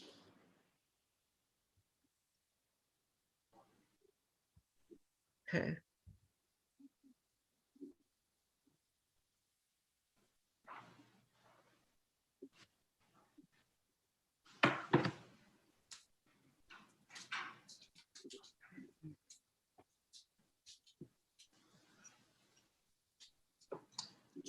Christie, if I do the, fix this document and then just put in some markup notes so that you can find them, can you double check the figures? for the Absolutely. amounts? Okay, I certainly can. thank you. Okay, are you guys feeling comfortable with this now? What are your thoughts? Yeah, I think it's ready.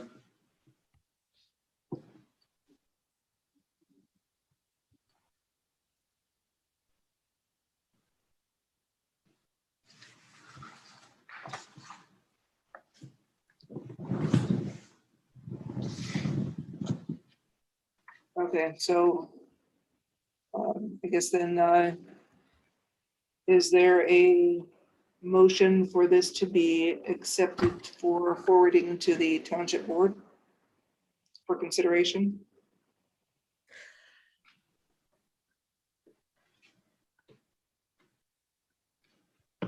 I would like to see it with all the changes as one document. Because I know we're discussing it and we're removing items, but to actually see it in reading, in its final form, Okay, that's just me. I don't know what you guys are thinking about it. Well, I guess there's really no big hurry, is there? sure. So,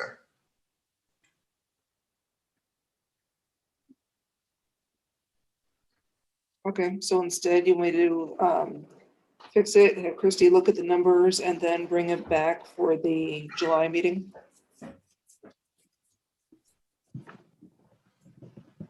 I'm comfortable with that.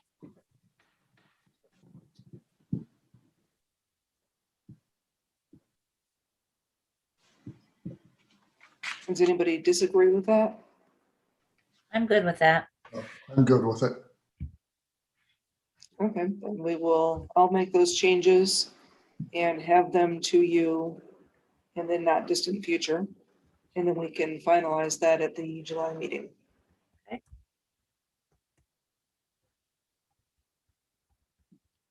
Yep, sound good?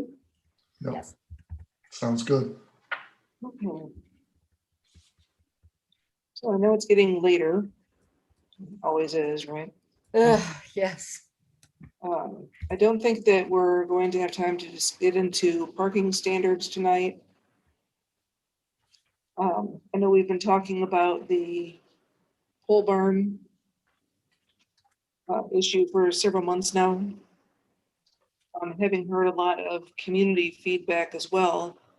And we've kind of gone back and forth on this.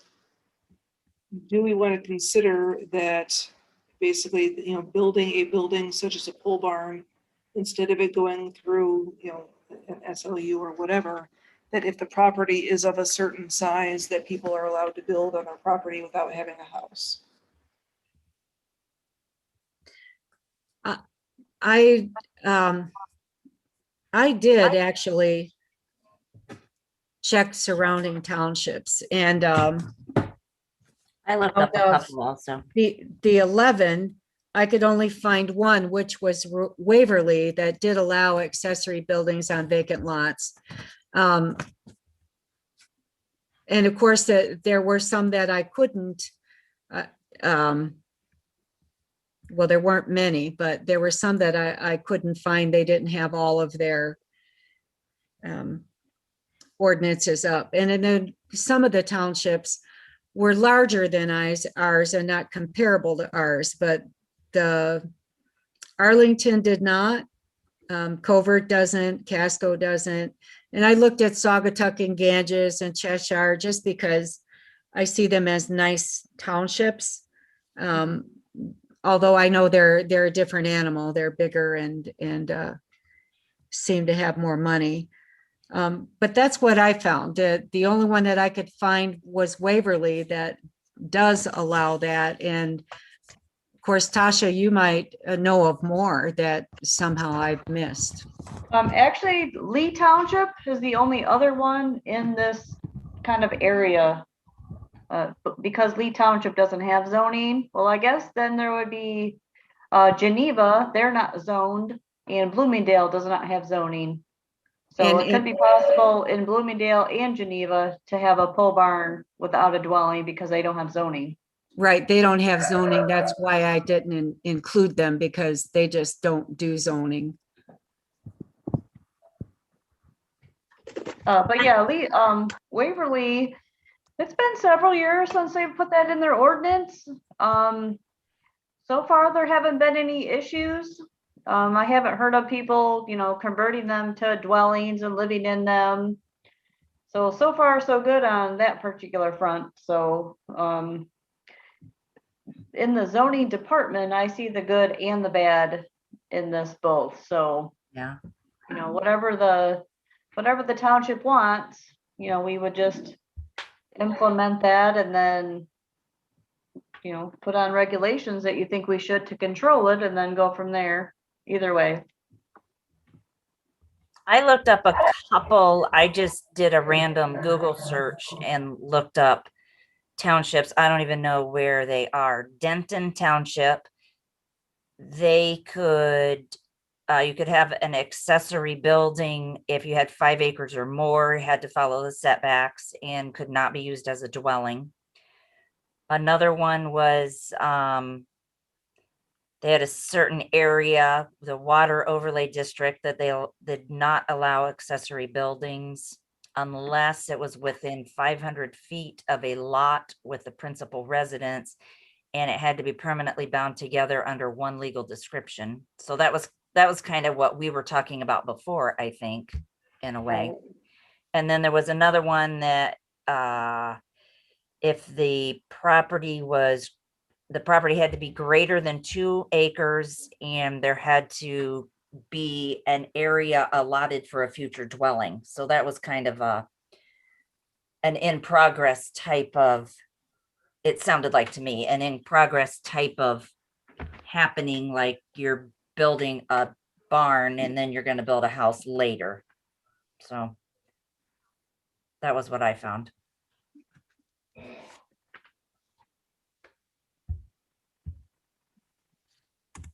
So on my little notes here, I put some ideas, kind of like you've been looking, things, if you were to allow it, kind of things to think about, would you require a special land use? Would it be allowed by right? Limit the acre size, kind of like Anita said, you needed 5 acres to do this, or maybe it could be 2 acres. That kind of eliminates a lot of the lots on the lake. So I'm not sure that would maybe work for us, but Well, I thought the lake lots, Tasha, I thought the lake lots we already handled.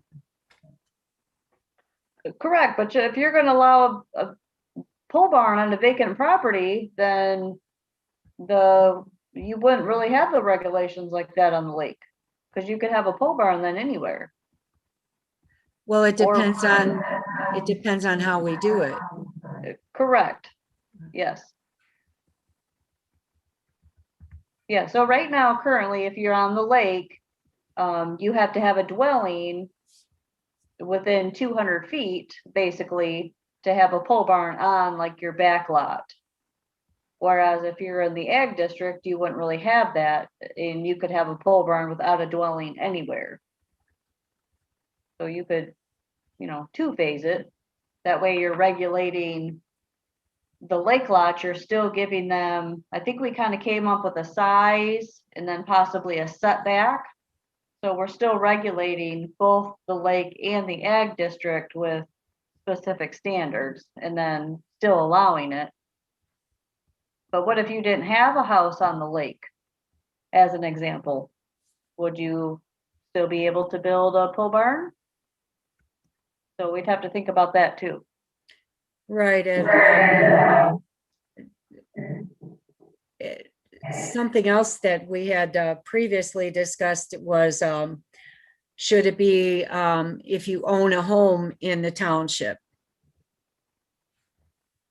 and you own a lot somewhere else, could you put, then put an accessory building on that lot for people at the lake who don't have something near them say they've got something a block away, they've got a small lot somewhere. But in larger areas, what I think at the very least, if we did allow it, that we need to make sure that the lot isn't taken up by a pole barn. I like what Anita read, the one that where you have to make an allowance for space for a house. For a future Maybe they don't dwelling, necessarily have to build a house, but they have to allow for make it, space for one as if they were going to have one, so that you're not having the pole barn front and center like it's the main building. right? If I can jump in, I think we're trying to make a whole lot of concessions for something that maybe we don't even want. Because the folks I've talked to, like around the lake, they will tell me, well, why would I want my area junked up with a bunch of pole barns? And I'm kind of See, thinking, then I get the opposite. I need to have a pole barn, so I think we're talking to different people. Maybe we should all get together and. no, I think if you could kind of put it in a simple statement is everybody around the lake wants a pole barn, but nobody around the lake wants their neighbor to have a pole barn. Right, Yeah. Right, So gotcha. before we jump in there and make a bunch of regulations to accommodate people, maybe it's best if we don't do anything, or at least certainly don't rush into anything. Well, on that note, Dave, a question I had was, why was this in the original ordinances in the first place? I'm thinking there must have been a reason, and I haven't reached anyone. And then the other one is, why do so many townships, other than ones who have no zoning, why do they not allow this? Because the reason is supposed to be planning and zoning. But I don't have the answer to those questions. Yeah, well, you have to kind of think about what do you want your community to look like? And do you want to have a community of barns or a community of nice houses? Because not everyone that would put up and we're talking pole barn, but when we say accessory building and we're going to say dimensions, it could end up being, not quite a pole barn. So if someone, let's say people buy lots here just to store their summer toys or whatever, their boats or whatever. I guess the question is that good for the community or not so good for the community? I mean, they're paying taxes on their land, but of course they're not paying near as much as they would if they had a home there. And they are using the roads, et cetera, in the community. So I'm not married to either one. I just personally tend to err on the side of caution. That's I agree with what's the big rush. Yes, my concern from a, planning perspective is that, whether or not we like them, we are, shouldn't block people from having something based on personal belief unless it's something that's going to harm or negatively impact the community. So people could just like throw a bunch of junk in their lots too if they wanted. So this might, contain some of that. I'm sorry, Leslie, you dropped out there. I couldn't hear you. So people could put a bunch of junk on their property too, and would the pole barns then allow people to have some place to contain their stuff so that we wouldn't have as much blight?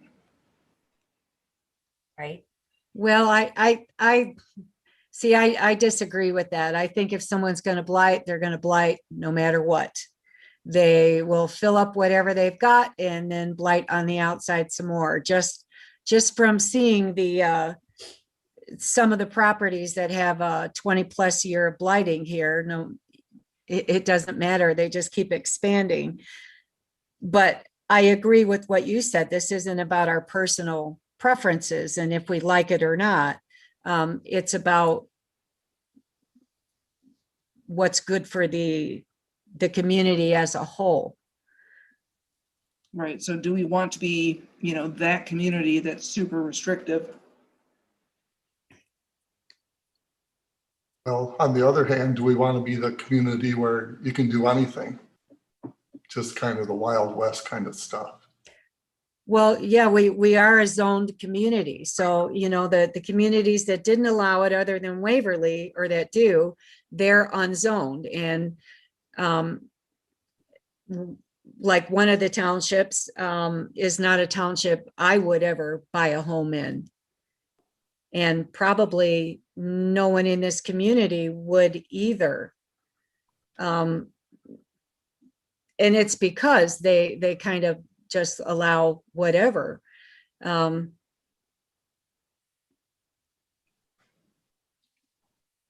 What about if we allowed it on larger lots? So it's not that it's just going to be pole barn after pole barn, but let's say if it was like on a 5-acre lot.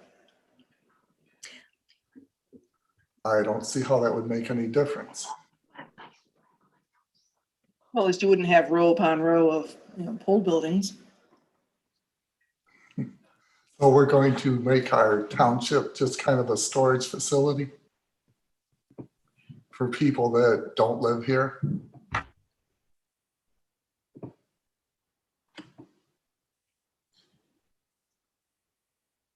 I don't think you're gonna have just all of a sudden, because now it's allowed, you're gonna have 300 people putting up a pole barn on a vacant piece of land.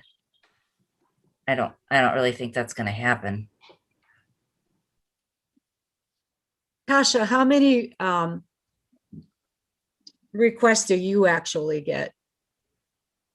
For pole barns on vacant property, Yeah, I have had the question a few times. It's not like every day or like hundreds of times, but a handful for sure that people ask.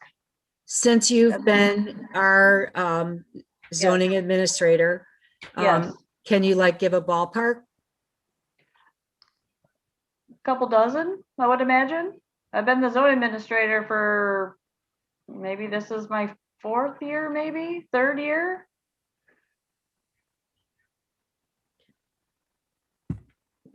Right, yeah, a couple Well, dozen or so. rather than just saying, no, you can't do it, wouldn't it be better to just make some guidelines so that if they really want to, they'll follow the guidelines, a specific lot size. Obviously, the setbacks need to be followed. Well, the taxes would go up because the property value would go up. And, I do get a lot, can I build my pole barn first, then my house? So in that particular case, I do tell them that we have to issue the permits together, right, and then you have to build your house within 6 months. But I think a lot of people want to build their pole barn first and then possibly build their home a year or two later. So I get probably that question more than I get a pole barn on a vacant property with no intention of a dwelling. mhm. And Tasha, just out of curiosity, why do they want to build a pole barn first? So they can store their materials For a couple years? sometimes, or maybe not years, but kind of why they're building it. If they're building it themselves, the homeowners do take Okay. longer than a lot of people try to save money. So they, buy a lot of the materials up front or ahead of time, or That's what we did. We maybe built our I barn found first. a bathtub on sale and I want to store it in my barn, that kind of stuff. So I did see that addressed in some of the nicer townships ordinances. I did notice that, and they had very strict guidelines to make sure that was actually the intention, that the people were actually going to build a home within a certain amount of time. And we have Yeah, that addressed already, don't we? well, I I believe you. require them to get the permits at the same time. Yeah, And then the building permit, you have to start construction within 6 months or the permit expires. So Mhm. that's typically what I have been doing. You issue them together and then they can build the pole barn first and then they have to start the house within 6 months. And so far, I haven't really been burned on that. You know, maybe it's a 7th month kind of thing, but you know, And that's different than what we're talking about, right? a little bit, yeah. A little Yeah. bit, We're yeah, yeah, it talking is. no intentions of building a dwelling at all. Right. Which in your township, since you're such a lake community, a lot of them, like you said, I need a place to store my boat, or I need a place to store my camper, or my, you know, typically they're, they're toys, they're recreation toys. Your township is, a recreation community. You have the trail and you have other hunting, probably, I would imagine. And then the lakes. So a lot of the people, in fact, we're starting to get several of the fire lane 1, 2, 3, those properties that kind of sold in the tax sale. Those people, because they're close to Lake Michigan, want to buy there and then have a pole barn there to store their, they want to have their camper and their shed and those types of things. So, And um, those are the areas we're having big issues Yeah. with that. yeah. So, yeah, so Yeah, I do. In fact, probably almost all my townships, I get asked, can we have a pole barn without a dwelling? So it's good, pretty popular. And when I say no, they just kind of move on. Some of them are a little pushier than others, but they accept that and they just move on. So I think we can't be afraid to say no. We have to decide what we want our community is going to look like. And it's not just us, it's, 2,000 other people live here too. And we have to represent them and we have to wonder, are they going to want a community of pole barns? Because although it might not happen, it could possibly happen. I'd rather have a community of pole barns than a community of all these homes or that have junked up cars sitting all over the place. Well, it's not either or question. It's not like either you have a barn. right, Oh, yeah, yeah, I know. Not full of junk cars, yeah. right. Well, just kind of to change the subject just slightly, I was looking at the zoning permits. And there's like some $200,000, $300,000 homes going up, probably on the fire lanes around the lakes, I would assume. But one of those $300,000 homes on the lake is going to bring in way, way more tax money than a couple of barns out in the woods, if you're concerned about tax revenue.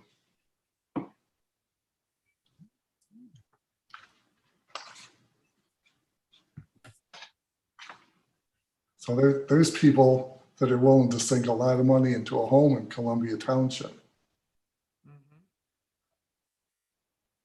Good to see. Yeah.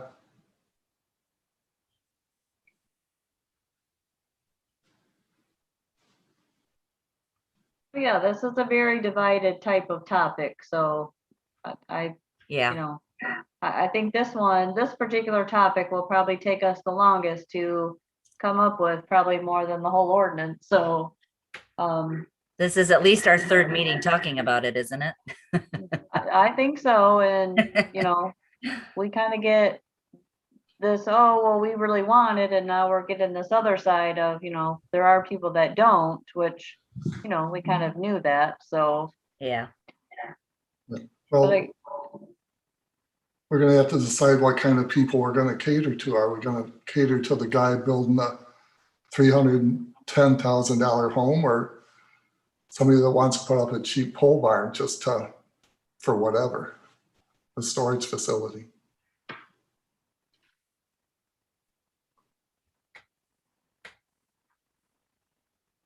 Well, it seems like the combined, you can have a pole barn first, but then you have to have the promise of building a house. Seems like somewhat of a middle ground.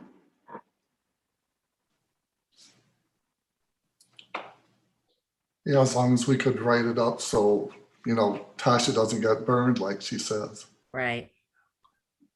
Right, so the ordinance could say, I think South Haven Township, their accessory building language has something that says something along those lines where you have to obtain the permits at the same time and which, this ordinance wouldn't necessarily have to say that, but yeah, there would have to be, you have to either one, apply for your building permit within 6 months or build within, you would then set the time.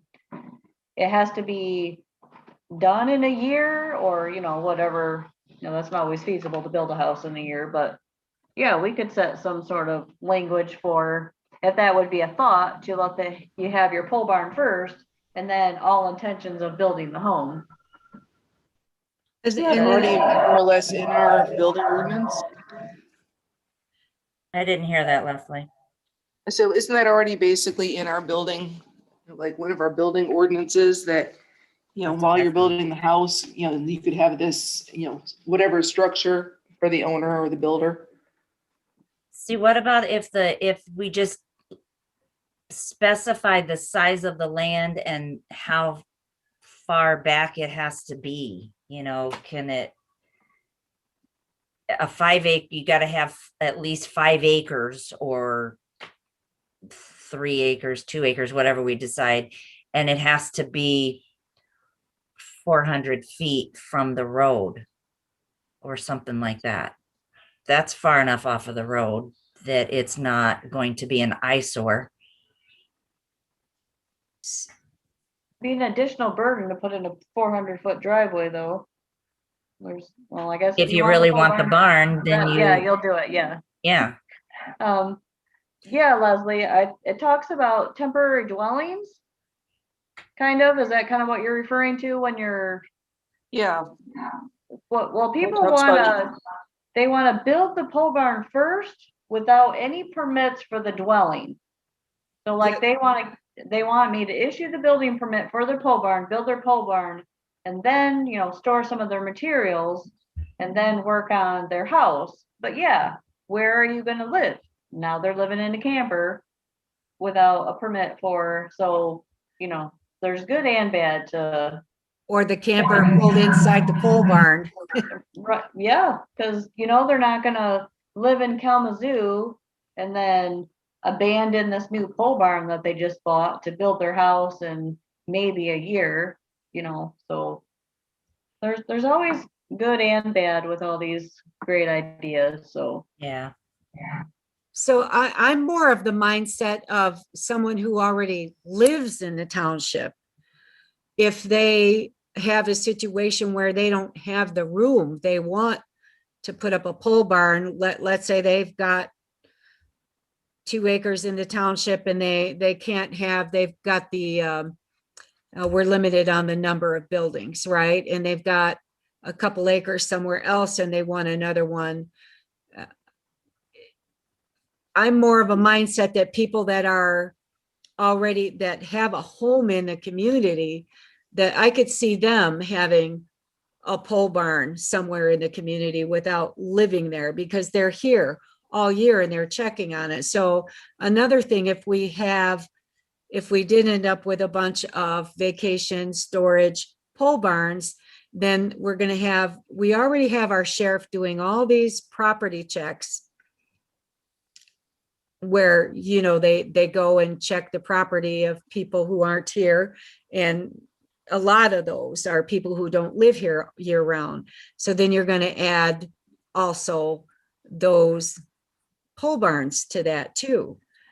And that's time that they aren't patrolling somewhere else.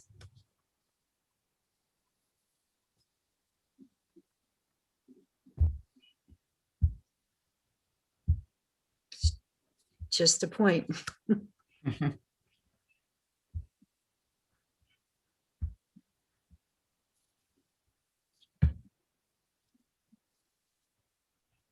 Well, It's hard to make everyone happy. Yeah. right. Right. And the problem is we're representing 2,000 people here. So we've got to get it right somehow. But Um, I'm definitely not opposed to if you have a dwelling or I guess even a commercial property with a dwelling or a structure on it, that you could have a property with a pole barn somewhere else in any part of the township. maybe with a special with an SLP. Yeah, that would be, and then you still have the dwelling in the township. And then you're not getting all these extra pole barns for people who don't have dwellings who want the pole barn. So that could be a way to limit the number also, I guess. So what would happen when you sell the house? Would you have to sell that property with the pole barn attached or? You, I don't know exactly how that would work. But yes, like if they're, one's on the east and one's on the west, obviously you couldn't combine those together. So I'm not really sure. Oh, You could right. put I didn't, anything on a deed or an affidavit, so. yeah, I didn't It think of could that. possibly be.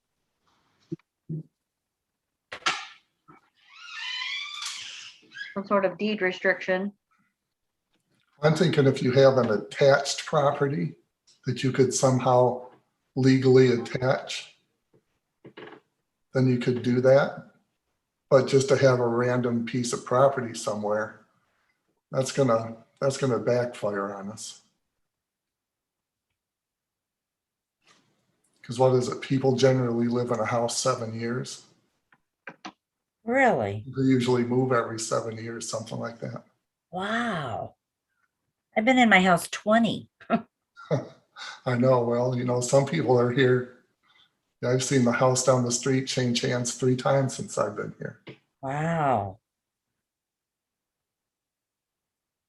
Yeah, I'm surprised around here how many times they do, but then I've got a few neighbors who they're there for good.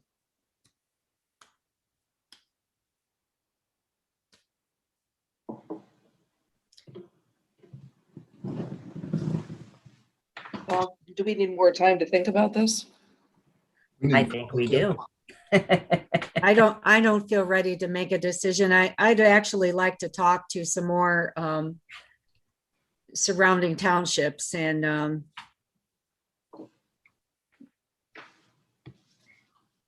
We need, maybe even the planners at MSU or something to try to get more, this is a tough one. we should hear more from people on the lake, maybe the lake associations. Because Well, not just the lakes, because they're not the only people that live in the community, so. well, we might end up with separate regulations for, one for ag, one for commercial, one for the R1s and R2s. Well, that could be a way to look at it. It's like if we were gonna split it out based on that, what would you like to see? What would, work best for the community? Yeah, the lake lots will definitely have different rules and provisions than those who are in the ag district with the larger lots. So we could possibly end up with 2 different standards for the different zoning districts. Yeah. If it comes to fruition for that, so. Okay, well, let's give this some further thought and hopefully we can make some sort of decision at the July meeting. Is there something further that you would like me to prepare or kind of give more questions to think about, or just kind of go with the few drafts that we've started with and go from there? I'm not really sure what else I would write. I think Tasha, you've given us stuff. I've got a question for you to see if you can get some answers from other townships that you work with. Why they do not allow this? Would you like me to kind of answer that now or just bring that? Oh, do you know the answer? Well, Why I know a few reasons.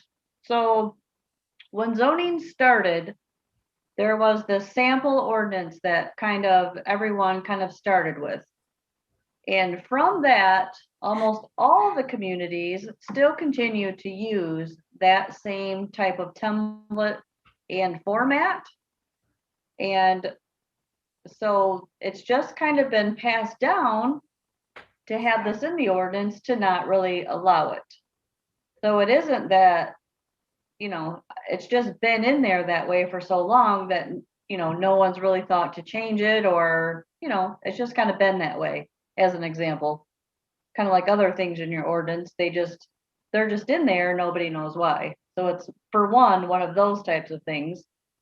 And then for number two, from the building code standpoint, when you have this type of building on a property without a dwelling, it's then basically a commercial building because it's the main use of the property and it's not residential, it would then be commercial. However, in the Waverly ordinance, that's kind of why in here I refer to it as a residential storage building. That kind of kicks you out of the commercial part. So you can still build a residential pole barn instead of a commercial building. So in the building department, they're not a huge fan of a pole barn on a vacant property, kind of because of that particular thing. And then one of the other reasons is Because wait, I'm trying to follow that, Tasha. Because they have to build it to commercial standards? Is that why? correct. Technically, yes, it would have to be built to commercial standards, but it's not really a commercial use. It's really, a residential pole barn as an example. But so then now we're crossing the zoning rules with the building code. And a lot of townships don't like to do that. So that's kind of another reason. However, Waverly, that's the only one I know, they're residential accessory buildings. So when they build a pole barn, they don't build them to commercial standards. It's a regular residential pole barn because their ordinance calls them residential storage buildings. So there's way around it. And then the other thing is that it's so easy to take that pole barn and then turn it into a dwelling, kind of like I said in here. Bring your camper in it, now you're living in it, now it's a dwelling. I have power, I have shelter, I can live in here or do other maybe illegal type of activity in it. That's kind of another reason why some of the townships stay away from it, just because sometimes they're not easy to regulate, kind of like you said. Now we have another thing to potentially look for or drive around and make sure it's still just a pole barn and no one's living in it. So those are some of the reasons, but. And we have we have a difficulty enforcing what we have, that's for sure. So I just wanted some food for thought. Thank you. You're welcome. And then since, Waverly is really the only one that I have to compare to, since they have put that in their ordinance, we haven't had any issues that have been brought to our attention of conversion to, dwellings or any type of illegal activity. I'm not saying that doesn't happen, but the ones that are there haven't been quite brought to our attention yet. But I could imagine in these days, most of them are being used to grow marijuana. So that's. Yeah, and I'm wondering if there's going to be a big uptick now that once those new farms open over there, because I know the one here, on a lot of days I'll see, and it's not all year, but seasonally I'll see 35 cars there out front. And I've noticed in Arlington a big uptick of people in campers, but in Arlington, I think they're allowed to. So yeah, I'm just wondering if that will bring its own influx of new barns, or maybe not, because a pole barn is not cheap either. Currently, they're not. No, the $7,000 pole barn is more like 15 or 16 right now. So Yeah.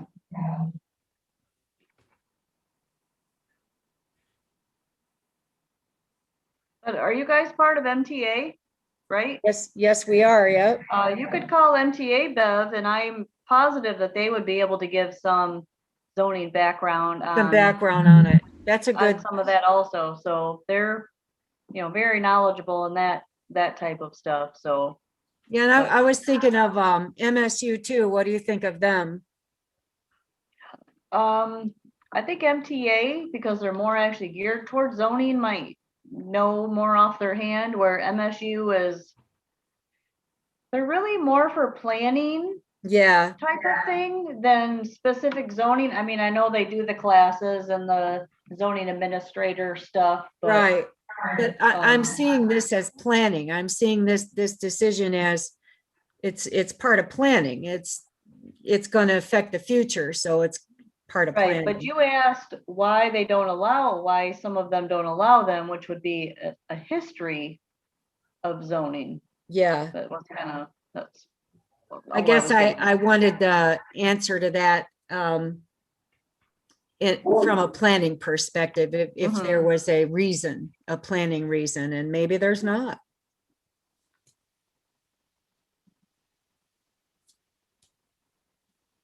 Thank you, Tasha, You're welcome.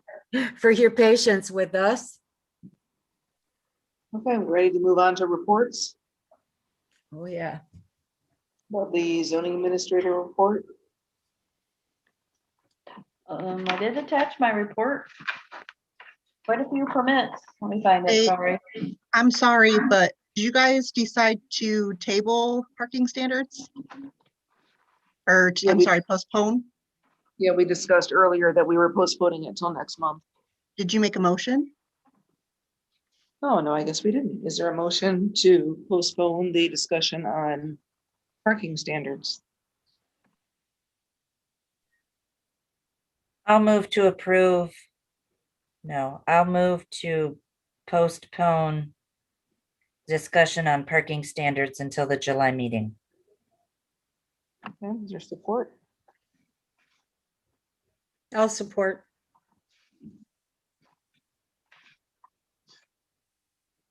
Is that Bev that supported? Yes. Oh, sorry, I couldn't quite hear your voice.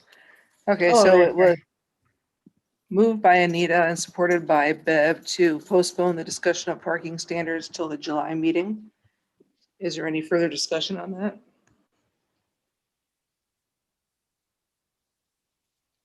Okay, let's do a roll call. Dave, Yes, Chris, Yes. Beverly, Yes. Anita, Yes, Leslie, yes, motion passes. Thanks for the reminder, Christy. Is there any other business that has come before the commission? Old business?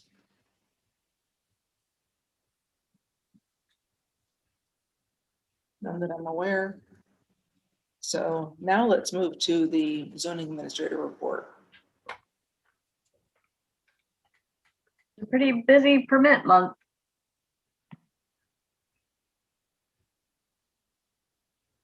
well, I have a question for you.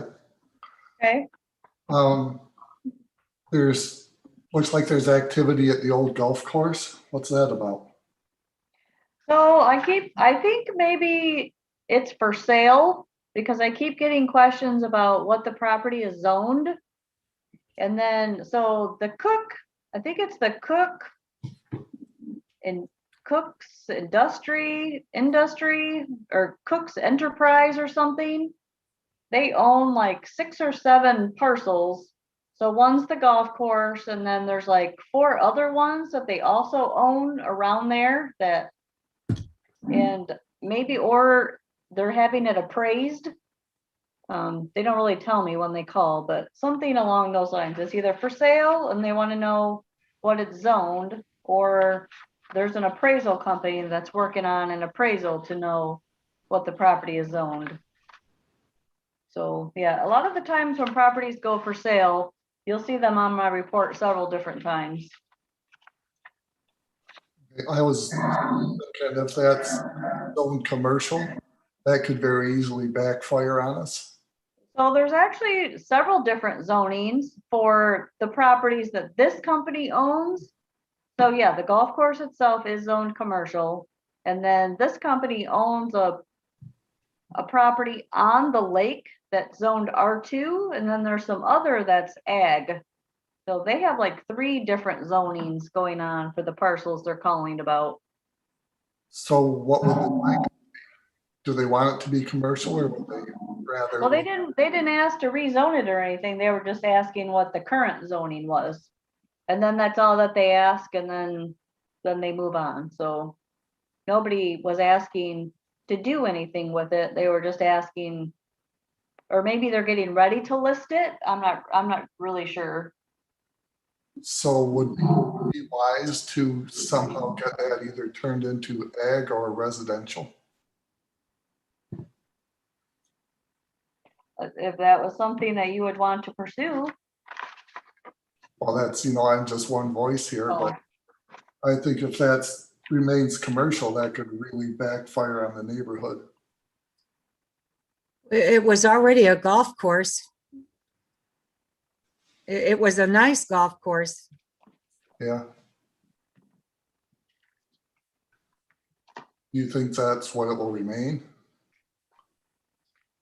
Oh, I don't know. I couldn't imagine what anyone would put there other than some type of resort or another golf course. I guess my view of the world is skewed because I know a lot of people in the ATV community, and I would not want one of those people as a neighbor. So I think that's going to be very, very expensive property. I couldn't see someone, well, I don't know. It just seems like you wouldn't pay that kind of like waterfront price to make a trails. well, But I'm just saying, it is zoned commercial.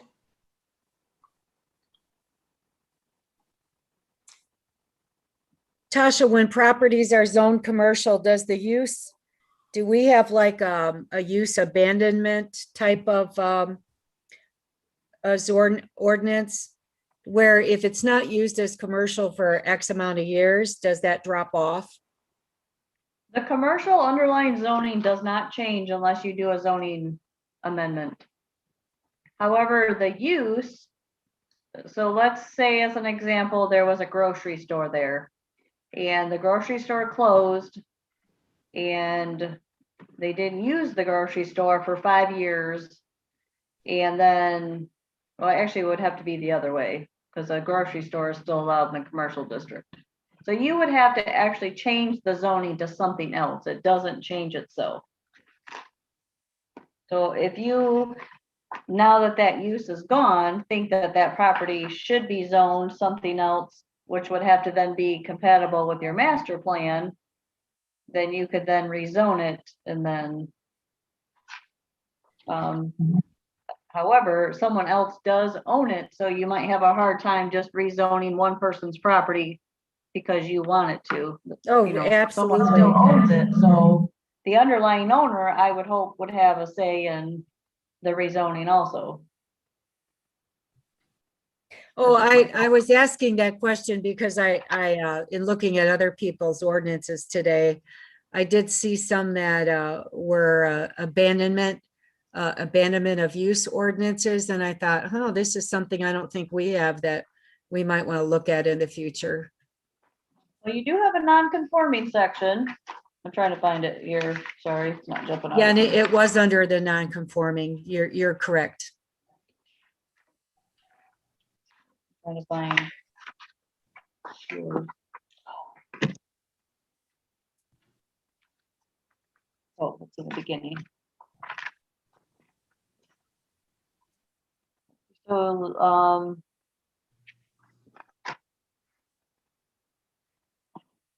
yeah, your ordinance is pretty limited when it comes to non-conforming uses. It talks about buildings and structures, but you don't have a lot of language about uses. Okay. So the golf course and the clubhouse were were they two separate pieces of property?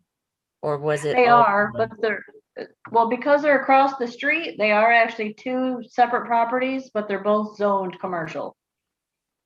Cause I could see changing the zoning on the golf course part. But it'd be nice, you know, if somebody put a cute little restaurant there. Right. But also where the clubhouse was is a better spot for building a house, but.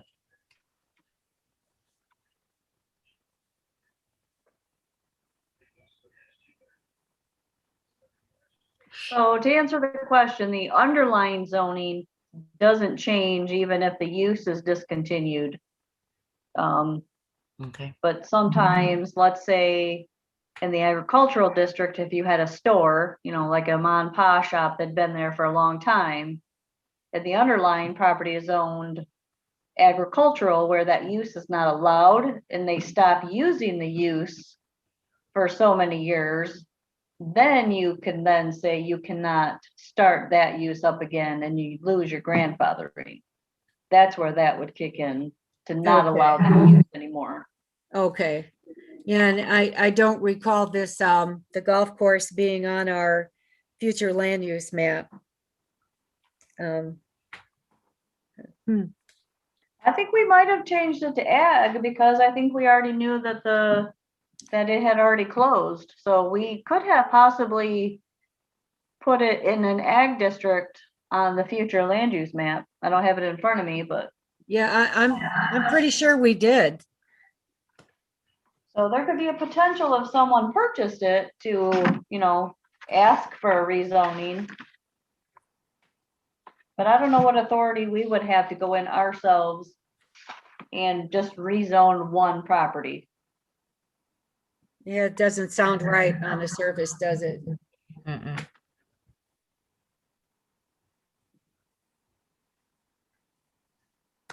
Any more questions about the report?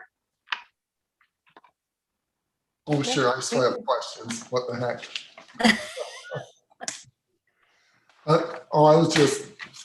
I was kind of amazed that some of these people, there was a $310,000 addition remodel. That must have been on one of the fire lanes. So when you take 51.5 and then it like curves to, I think, the east. And when you go straight down, it turns into, I think, fire lane 15. And this one is like the very first house when you kind of basically come off 51.5 onto the fire lane. It's the first house. Okay. Right at that kind of where you curve. Yeah, it's quite an extensive remodel. And there was another one on 384. It was for 200,000, an addition. Mhm. Yeah. I don't know. There's another one on Hill Drive for 250,000. Yeah, it's amazing when people actually put normal prices on their permits. Some of them are just like, you know, I just write down what they put on their application, even though I know it's going to cost way more than that. So, Well, I was just thinking of the tax revenue from these places, and oh yeah, for sure. It'll be, yeah, it'll definitely go up for sure. you want to increase the tax base, you're not gonna, I mean, we've got almost nothing out of marijuana. One of these houses is going to equal all the marijuana farms we have. So I don't know, just my personal opinion, these are the people we should be catering to.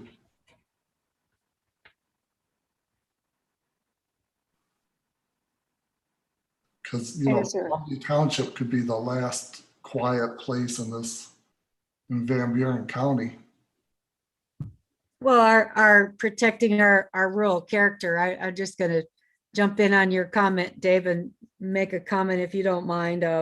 Sure. It's, I think I know what you're saying, and I think maybe a different way to say it is you want to protect the character of the township, but as a planning commission, we don't cater to anyone. And I know you know that, and that's not what you meant. That We was- make decisions based on the good of the township. Because even if we've got a $50,000 home and it's nice and neat and well taken care of, it's just as important as the $500,000 home.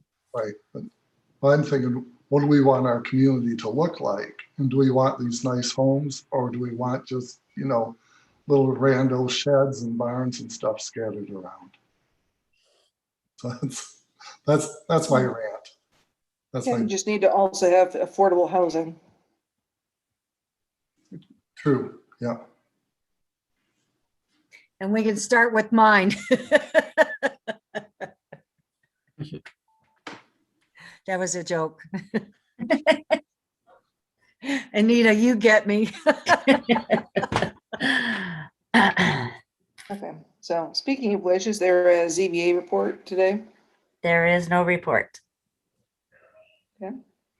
Board member report? No, there is no report, except that we are having our, well, that's us, the planning commission, our hearing next week, I believe. Right. Yep, next week. Yep. Next Okay. Wednesday. Yes. Okay, then at this time, I would like to open public comment at 9:35. Please keep your comments to 3 minutes. Are there any comments at this time?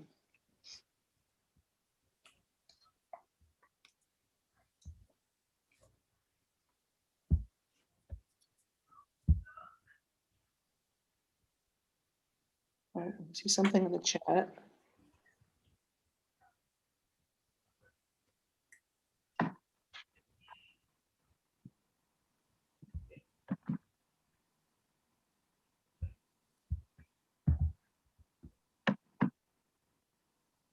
Okay, there's a comment from Christy Case about the CIP survey. I believe that is not a good or possibly legal requirement to limit responses to one per household. I have 3 people with very different opinions living in my home that would all like to be heard. Whole buildings, I think stating that our township is going to, quote, become a storage facility, end quote, because we allow some pole buildings is utterly ridiculous. Some regulations are good, but people should be able to use their properties in any reasonable way. It bothers me that some on this commission seem to be trying to limit access of lower income people to our township. This area is full of lower income locals. Are we intentionally trying to push them out? Why would we choose to cater to those that can only afford expensive homes? As a person in a low income category, this makes me feel as though I am not wanted in this community. Note, I have lived in the same home for 16 years. Thank you. Are there any other comments at this time?